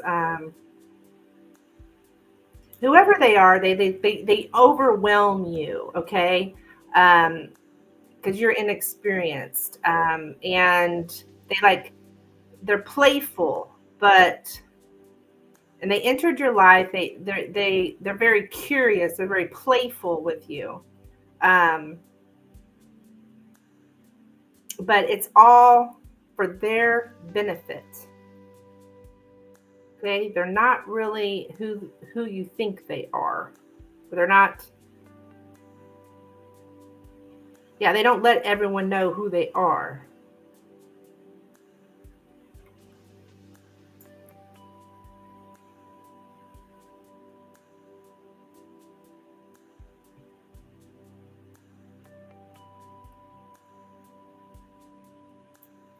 And this is your like you're going through this time where you're like you're seeing things towards awareness, towards seeing something as it actually is. But you may have been like, oh, everything was looking bright and easy because you had a lack of experience with reality. But the reality is this person is all about what they can get from you.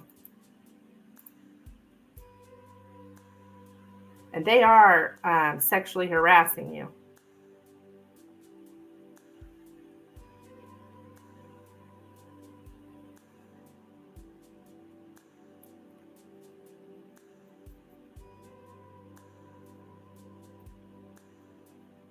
And they're doing it to entertain themselves. Like it's entertaining for them, right?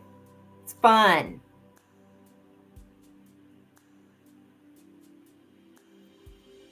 Mm-hmm.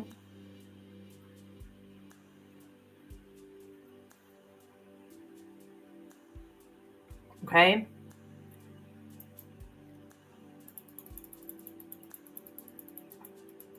That's why they're doing it. They're doing it for their own benefit because it's fun. Oh, this is fun.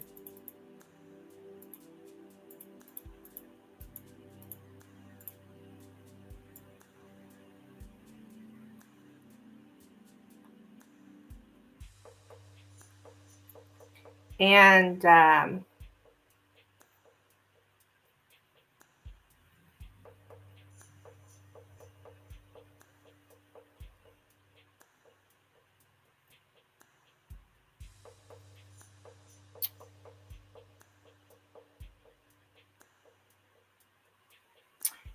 so it's like spirit's telling you move away from this superficiality of this person, like move away from them. It's all superficial. They may appear like they're somebody else, but they're not. They're very superficial here. I think this is probably talking about William.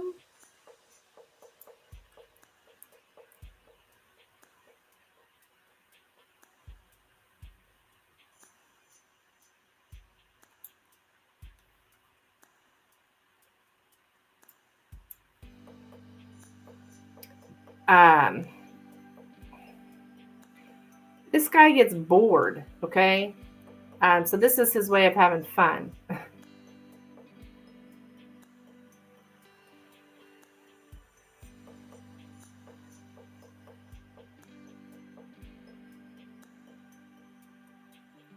Well, there's one suspect that comes to mind.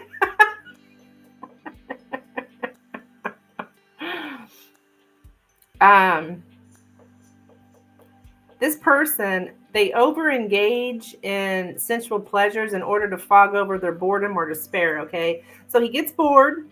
That's why he does this. And it keeps happening over and over and over again. And it's probably going to keep happening. It's his way of having fun. He gets bored. So that's why he does this. Sounds like he needs more to do. Yeah, he conceals who he really is. He's holding up a smoke screen, right? He's deceiving you.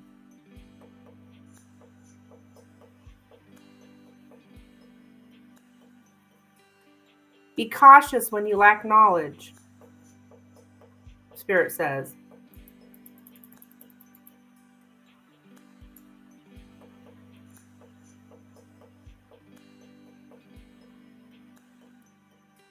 He is a streetwise, cunning, maybe even dishonest person versus you, who is a naive person, inexperienced or naive person. That's what's going on here.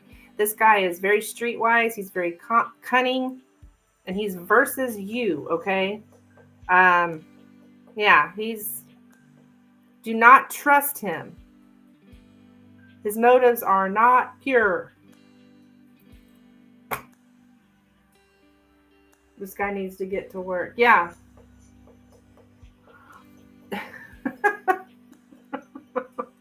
So, yeah.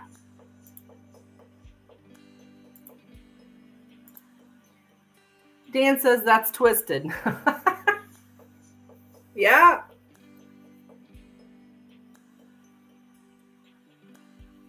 Yeah.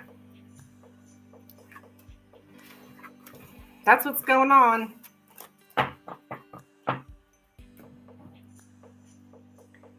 No judgment. I'm twisted. Well, Dan, I don't think you're as twisted as this one. F boy alert.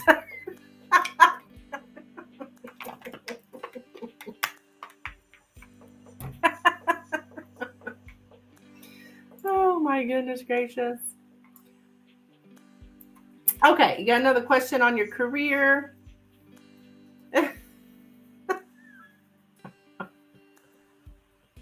I think that's just more confirmation to you, Katerina, that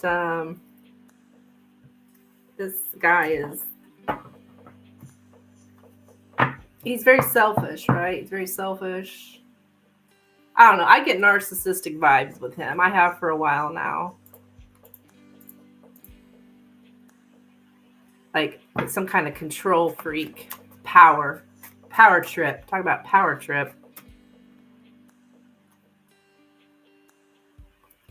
All right, so let's look at, you want to know what's coming towards you in career in the next 6 weeks. Okay, what is coming towards Katerina in her career in the next 6 weeks?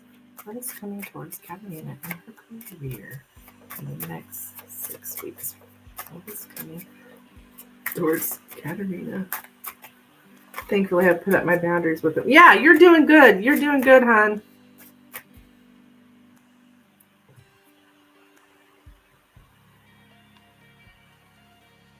It's just working in that kind of environment.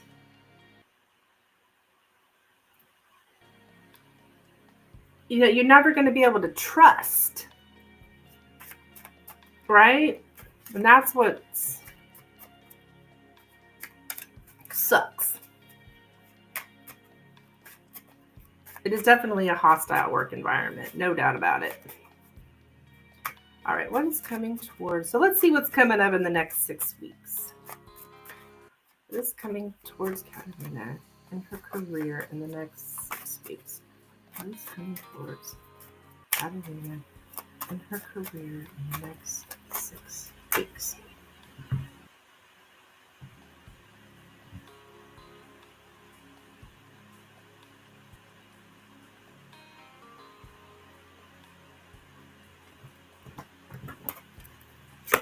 All right, we have the bear,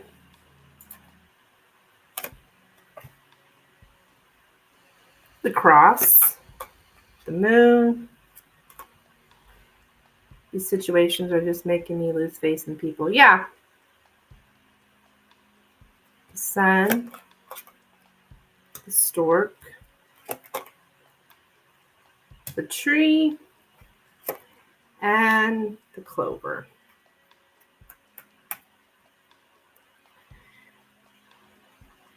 Well, I see you having a lot of responsibilities here.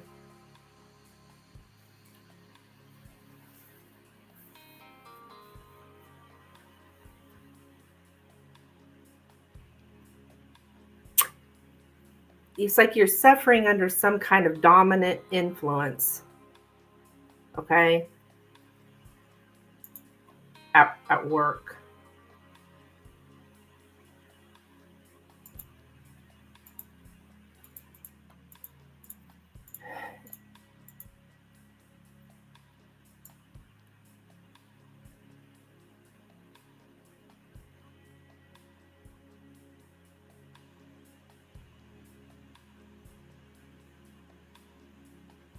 Something has a dominant influence on your vitality, okay?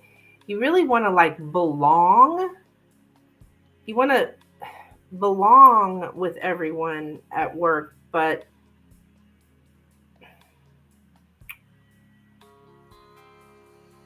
it's always this fear that something bad is going to happen.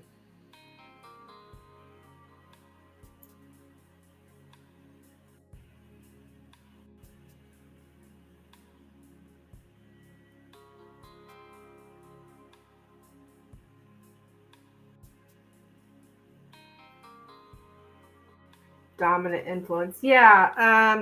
I would say that's probably him.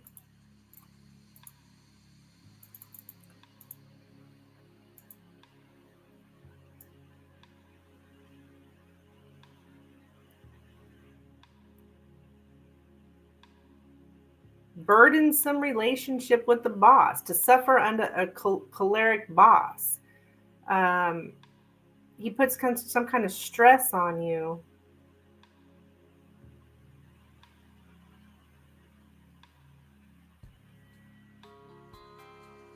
It's like you're really looking at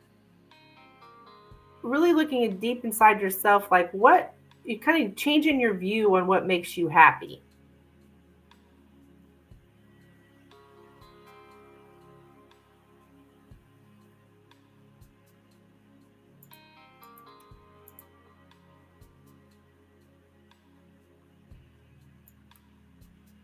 You're wanting to find this, you want to have a very steady, well-grounded sense of ease, and you want to be comfortable, and that's your number one priority. So it's like you're looking at the fact that you're under this, he shows up as choleric boss, and then I don't know if it doesn't look like to be the gossiping. It's him.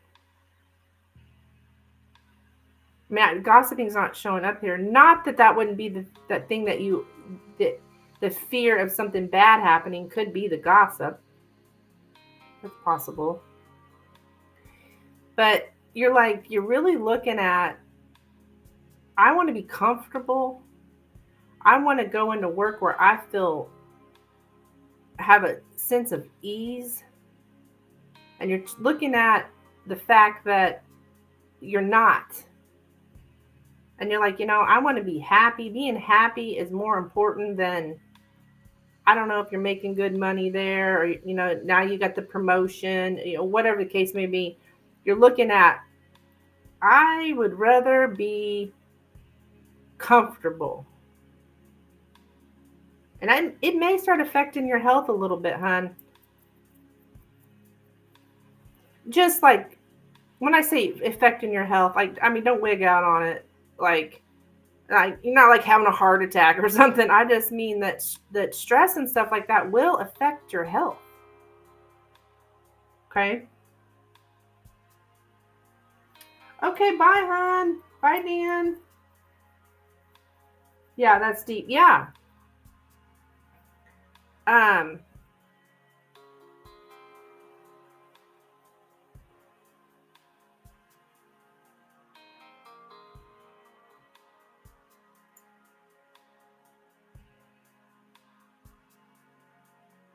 I don't like to bring up health really, but because it's showing up, that's my sign from spirit to tell you that, yeah, this kind of stuff can start affecting your health, because you're like,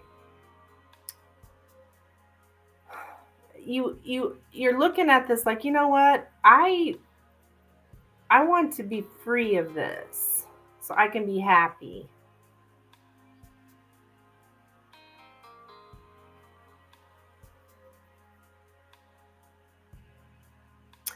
And now this is luck after suffering. Okay, I do see luck after suffering. So um it's going to be okay.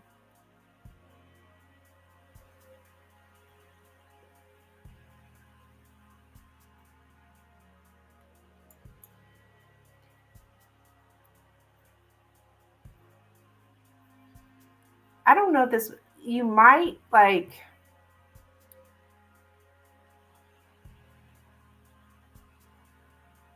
you might not be sleeping very good.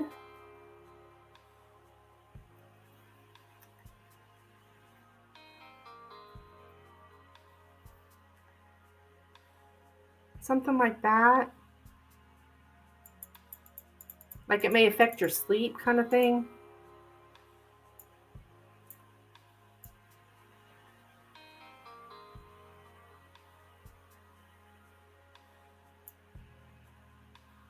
Yeah, to stay awake at night. So I think it might kind of affect your sleep a little bit here.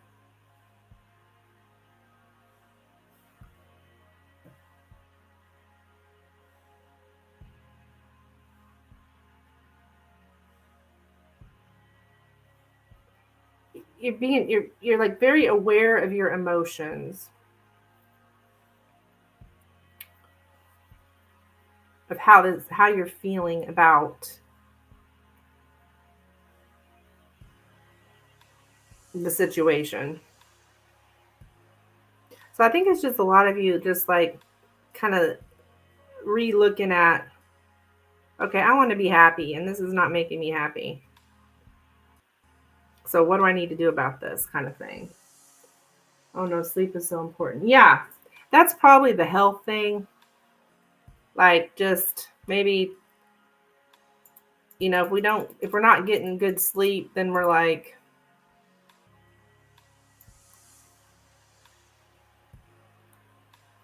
it, it really affects our emotional health, right? Um, yeah, resting would be very healthy. Yeah, there's something about your sleep here a little bit, because it's affecting your emotional health,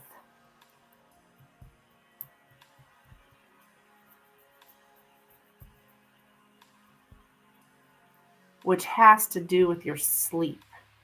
So if we don't get enough sleep, then we feel, or we're not really grounded, right?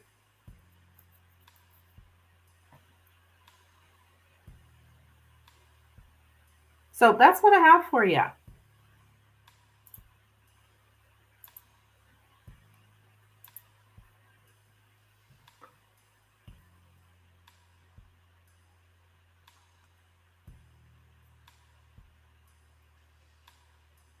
I mean, I know that's not really positive. Well, I shouldn't say that. It is positive because you've got, see how the sun comes after the cross? The cross is like burdens, but the sun is here. So, like, there is luck after suffering. The sun, and then the clovers after the cross, too.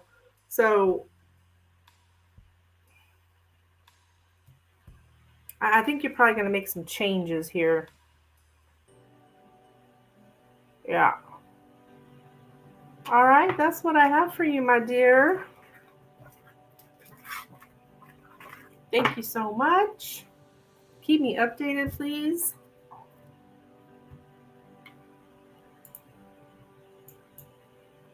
I know you will.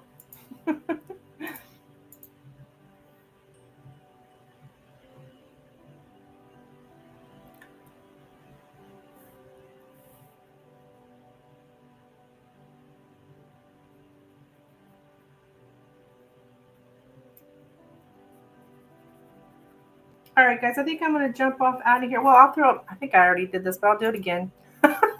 Last call for donations in case anybody else has another question before I go. You have another question? Okay, no problem. No problem. Go ahead. Go ahead.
Okay.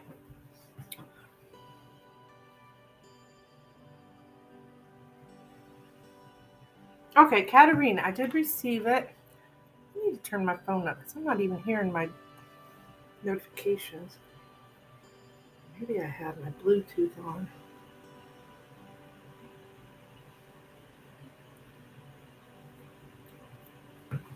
Okay, let me check.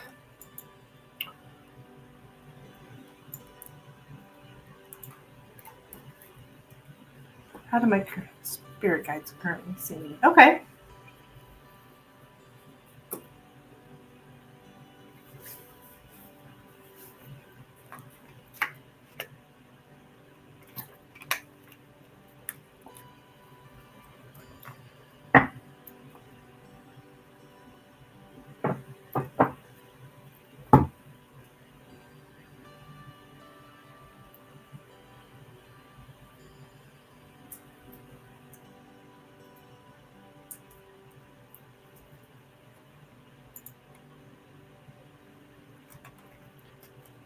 Okay, here we go, girl.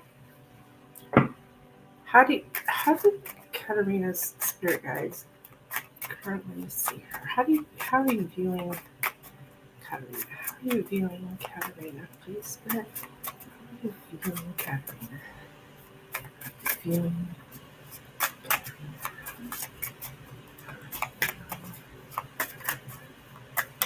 Oops.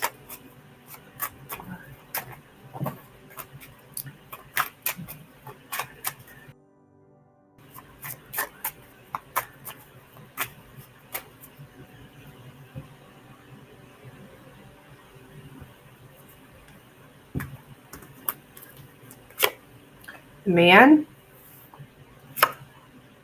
the whips, the anchor, the bear, the tree, the crossroads, and the clouds. Okay.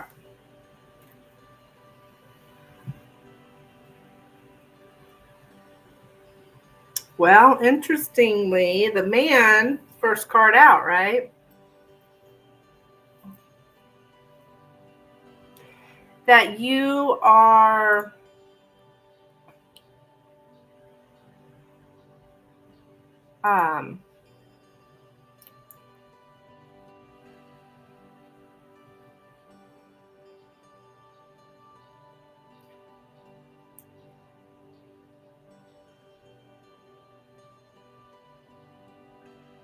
like you're indecisive, you're hesitant right now. You're kind of delaying something. Um,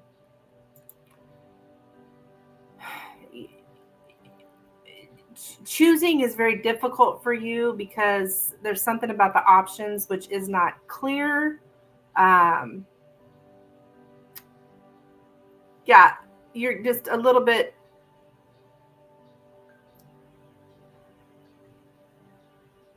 When it comes to this man and your choices, that you may be a little bit indecisive here because you're not sure what to do because the options, something about the options, you don't know. You're not real sure about your options at this time. Yeah, I'm totally indecisive. So, but that you are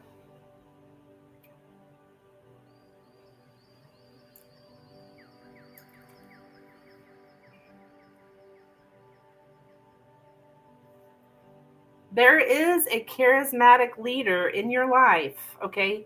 And he's got something to hide, okay? And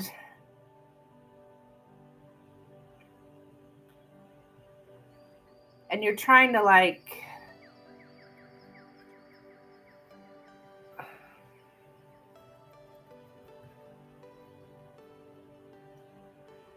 this man's abusive, okay? That's how he shows up, the man in the whips. It also means the lawyer, but with the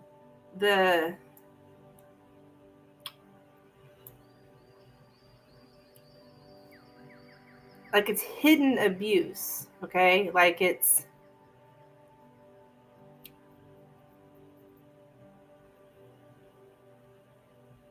it's like you're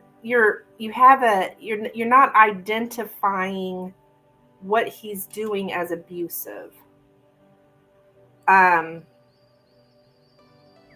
Like you're still trying to figure out, is this really abusive? Like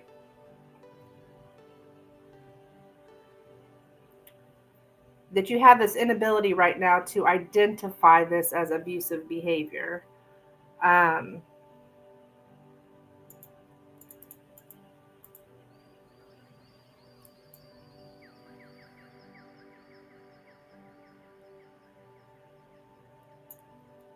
Abuse of power, that this and also identify this as abuse of power.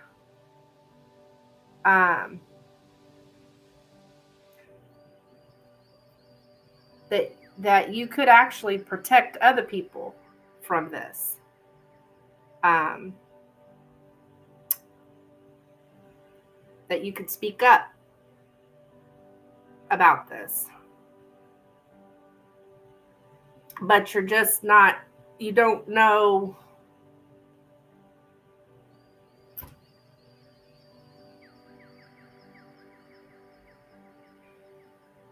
The options aren't clear to you.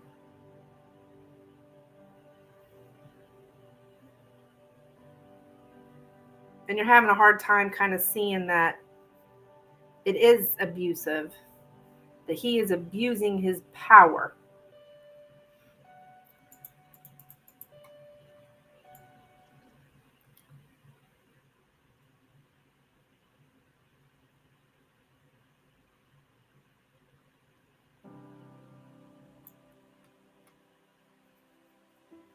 Because I keep saying that you want to belong. You want to belong. Your sense of belonging. You want to belong. And that's kind of dominating everything.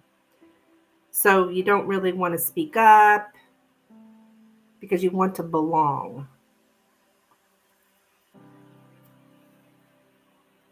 Yes, I have a hard time identifying abuse, actually. Yeah.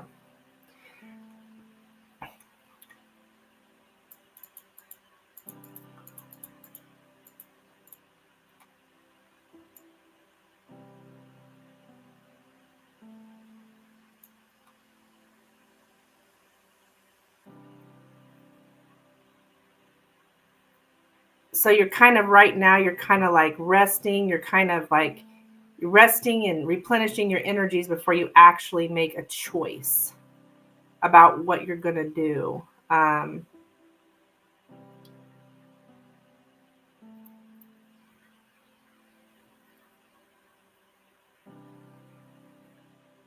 You're kind of stuck in a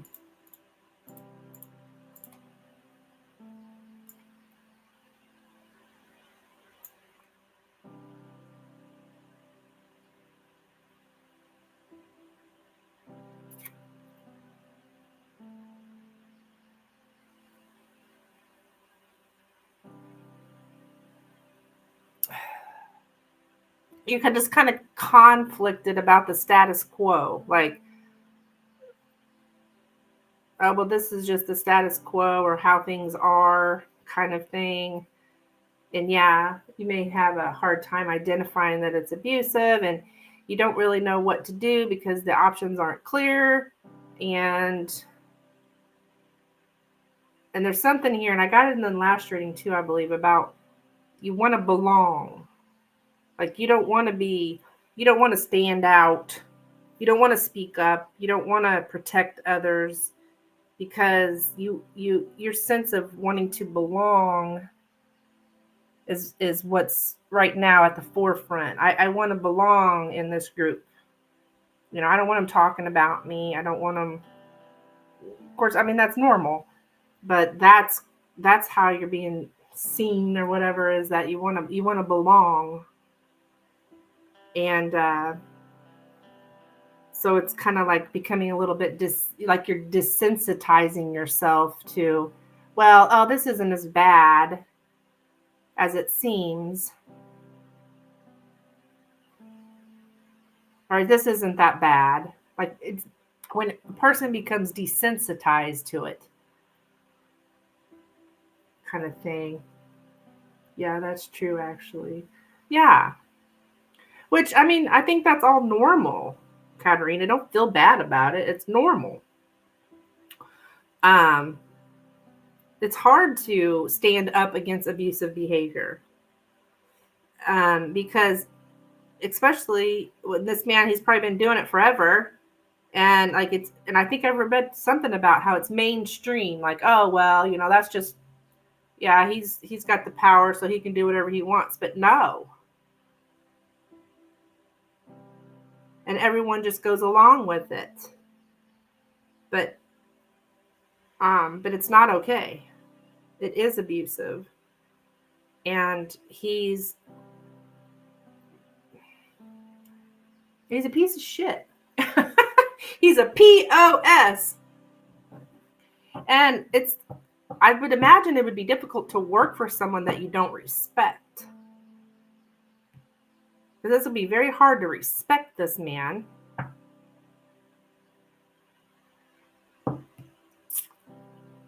Right?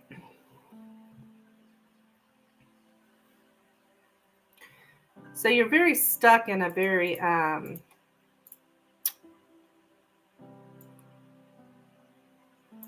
you're just confused about what should I focus on? Like,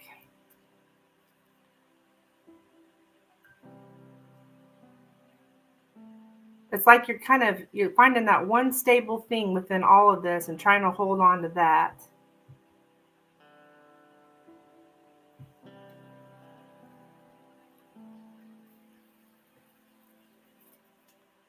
So, you got another question, hon? Something came through.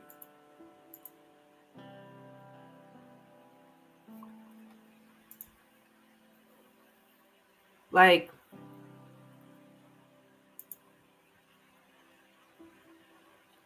yeah, you're stuck because you don't know what to do. You don't know where else to go. You don't know what else to do. Right? Pretty confused about what's happening there. And yeah, and you don't know where else to go. You don't know what else to do. So you're kind of hesitating. So, the last one. Okay. I'll let you go after this one. Okay. Well, I feel these have been really helpful today, getting really, deep, right? Like you said, boy, this is getting deep in here.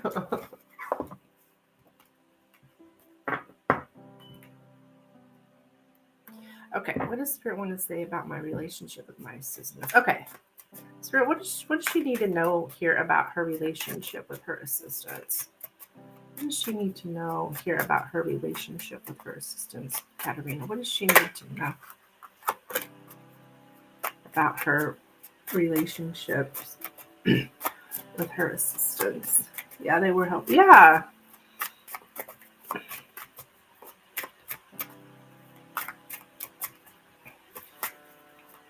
What does Katerina need to know about her relationship with her assistants?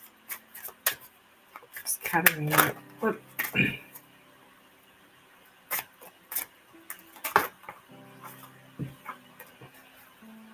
What does Katerina need to know here about her relationship with her assistants?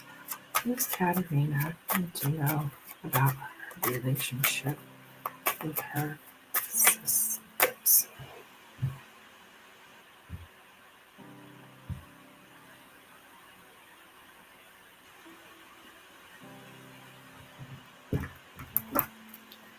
Okay, we have the scythe,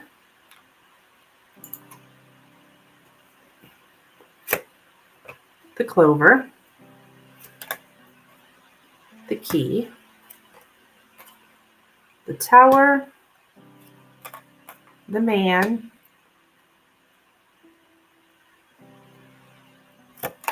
the ring, and the child. Okay.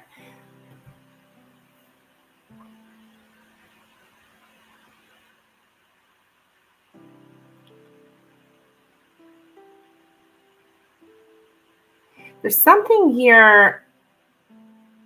There's something urgent that is not being taken seriously enough.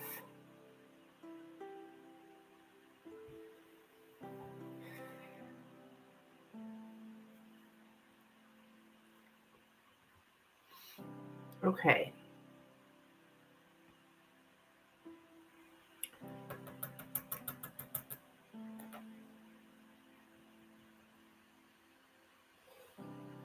He's showing up. This man has been dominating my readings. Yeah, there he is again. And notice how it's always this one. It's always this one, the masculine one. It seems like it keeps being that particular man. Okay.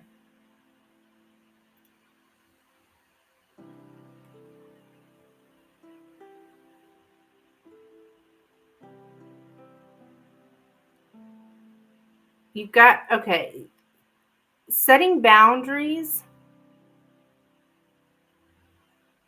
helps you to protect your peace.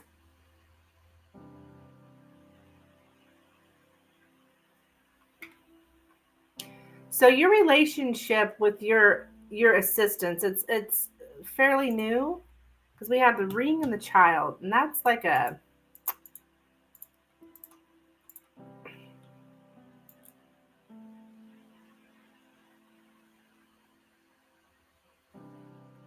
it's a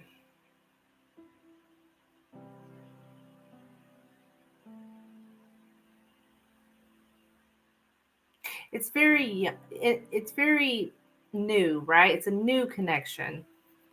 Um,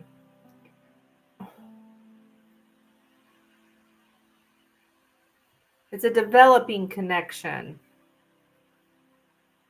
with you and your assistants.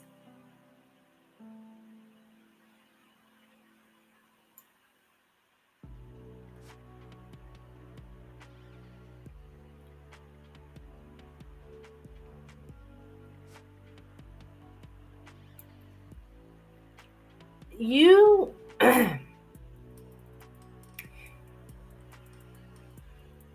you you are an inexperienced person, okay? And you have not received, you've got this guy here, right? He's your guide, but um he doesn't give you much emotional support, okay? You are trying to develop this connection with your assistants when when your support sucks. So, and it's a lot of the reason why it's kind of weak. And he's not doing his part. Okay? He's like breaking his promises, or he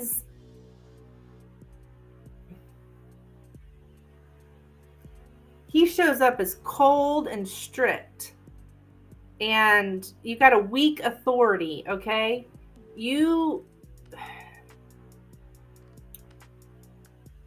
It's very tough for you because you don't have the support that you should have. Because you've got to have boundaries with this guy who's supposed to be your support. And that's very important. So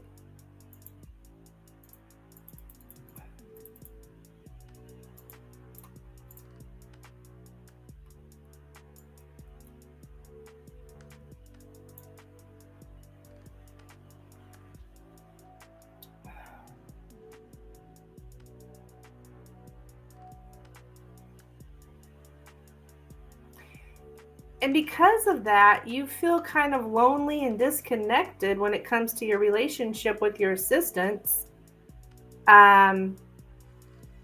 Because it's lonely. You can't talk to your boss about it. You can't get support from him about it. Yeah, I know that they don't respect my authority. Is that what you meant by weak authority? No, I mean he is the weak authority. He's your authority. And he's supposed to be there to support you.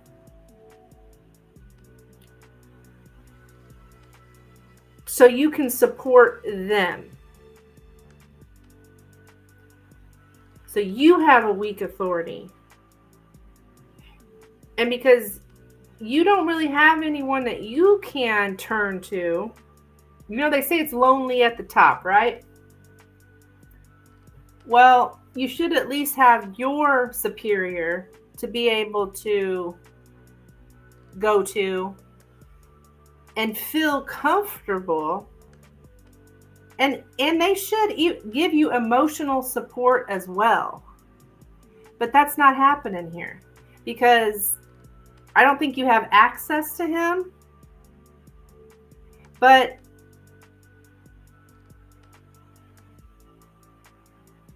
also, you're kind of you're in a predicament here. You need him to help you with your relationship with your assistants, but you can't really have him because,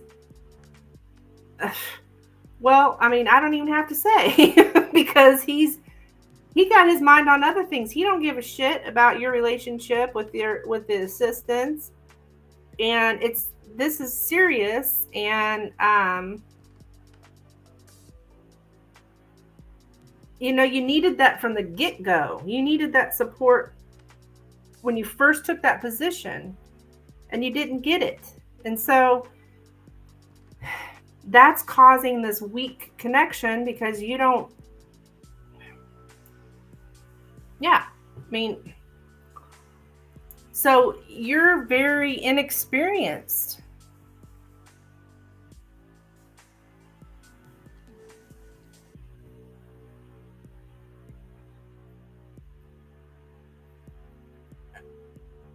And you should be able to go to the person that is experienced,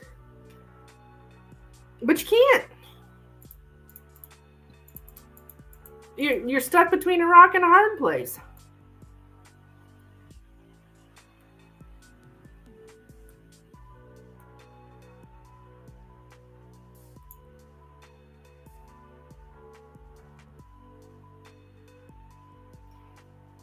If you were able to share the work with him, right? So take a look at your relationship with him. This is not productive. You can't share the work with him.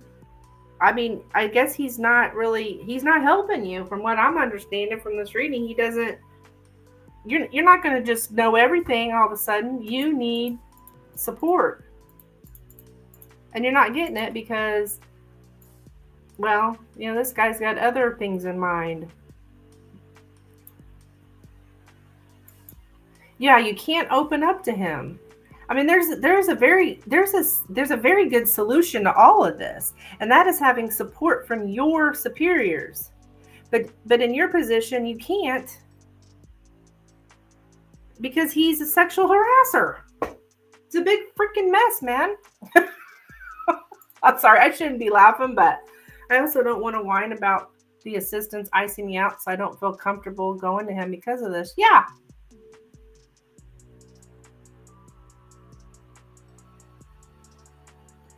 But that's what they're there for.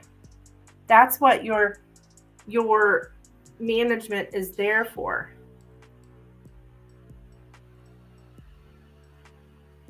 Managing people, right? You're their employee. If one of your employees, if they have a problem, they come to you, right? You don't have anyone to go to. So it keeps your relationship with them kind of like, it's a developing connection, but it's not developing very well because of him. He's just,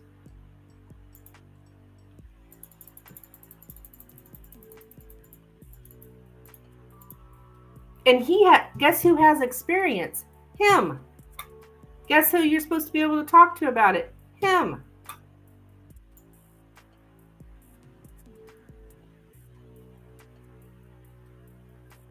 But he is kind of isolated. He's very, he's got authority over you. He's the expert, right? As far as this goes, he's the one who has the experience. I'm sure he's been iced out before, and that's who you should be able to talk to, but you can't. And he can give you support. He can give you pointers. Well, this is what you need to do when that happens. Hey, this has happened to me before. I've experienced this before. This is how I handled it, blah, blah, blah. Those kind of things. That's normal. That's what's supposed to happen. But you don't have that. So that is affecting your relationship with your assistants.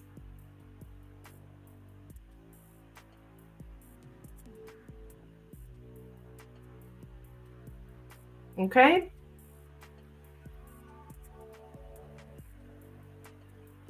That's probably another reason. I mean, he doesn't come and talk to you, right? They go and complain to him or whatever. He doesn't talk to you about it. He should be. Because then, you can talk about it. He can help you out, but instead he tells them, hey, work as a team, blah blah blah. But that's not solving the problem.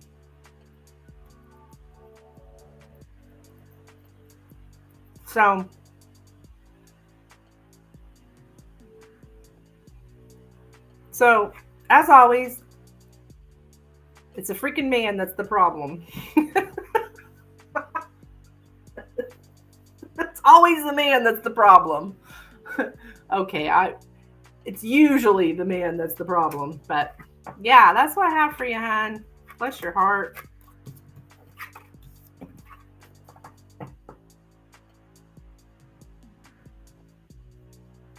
Yep, that's what he does. Mm-hmm.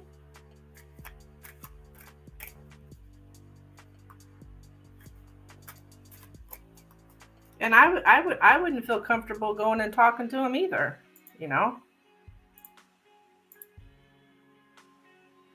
Yeah, these damn men, exactly.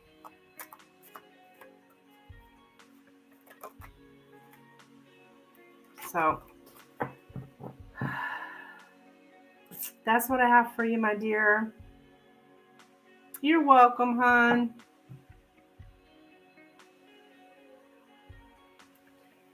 So I'll be back tomorrow morning, 10 a.m. Central Standard Time. If you need anything. Very helpful with this advice. Good, good, good. Well, I mean, it's spirit. It's spirit. It's not really me, but I mean, I do have experience in supervision, but I'm just the messenger here. But I have been in a supervisory position before, and I know how it is. It's a real bitch, especially when you don't have support. It's damn near impossible. So, and it's lonely because you can't, it's not like you can talk to your staff about it. And if you can't talk to your boss about it, who are you going to talk to about it? Right? And you can't really talk to your friends because they don't know what the hell you're talking about. So, anywho, thank you so much, and I will see you next time.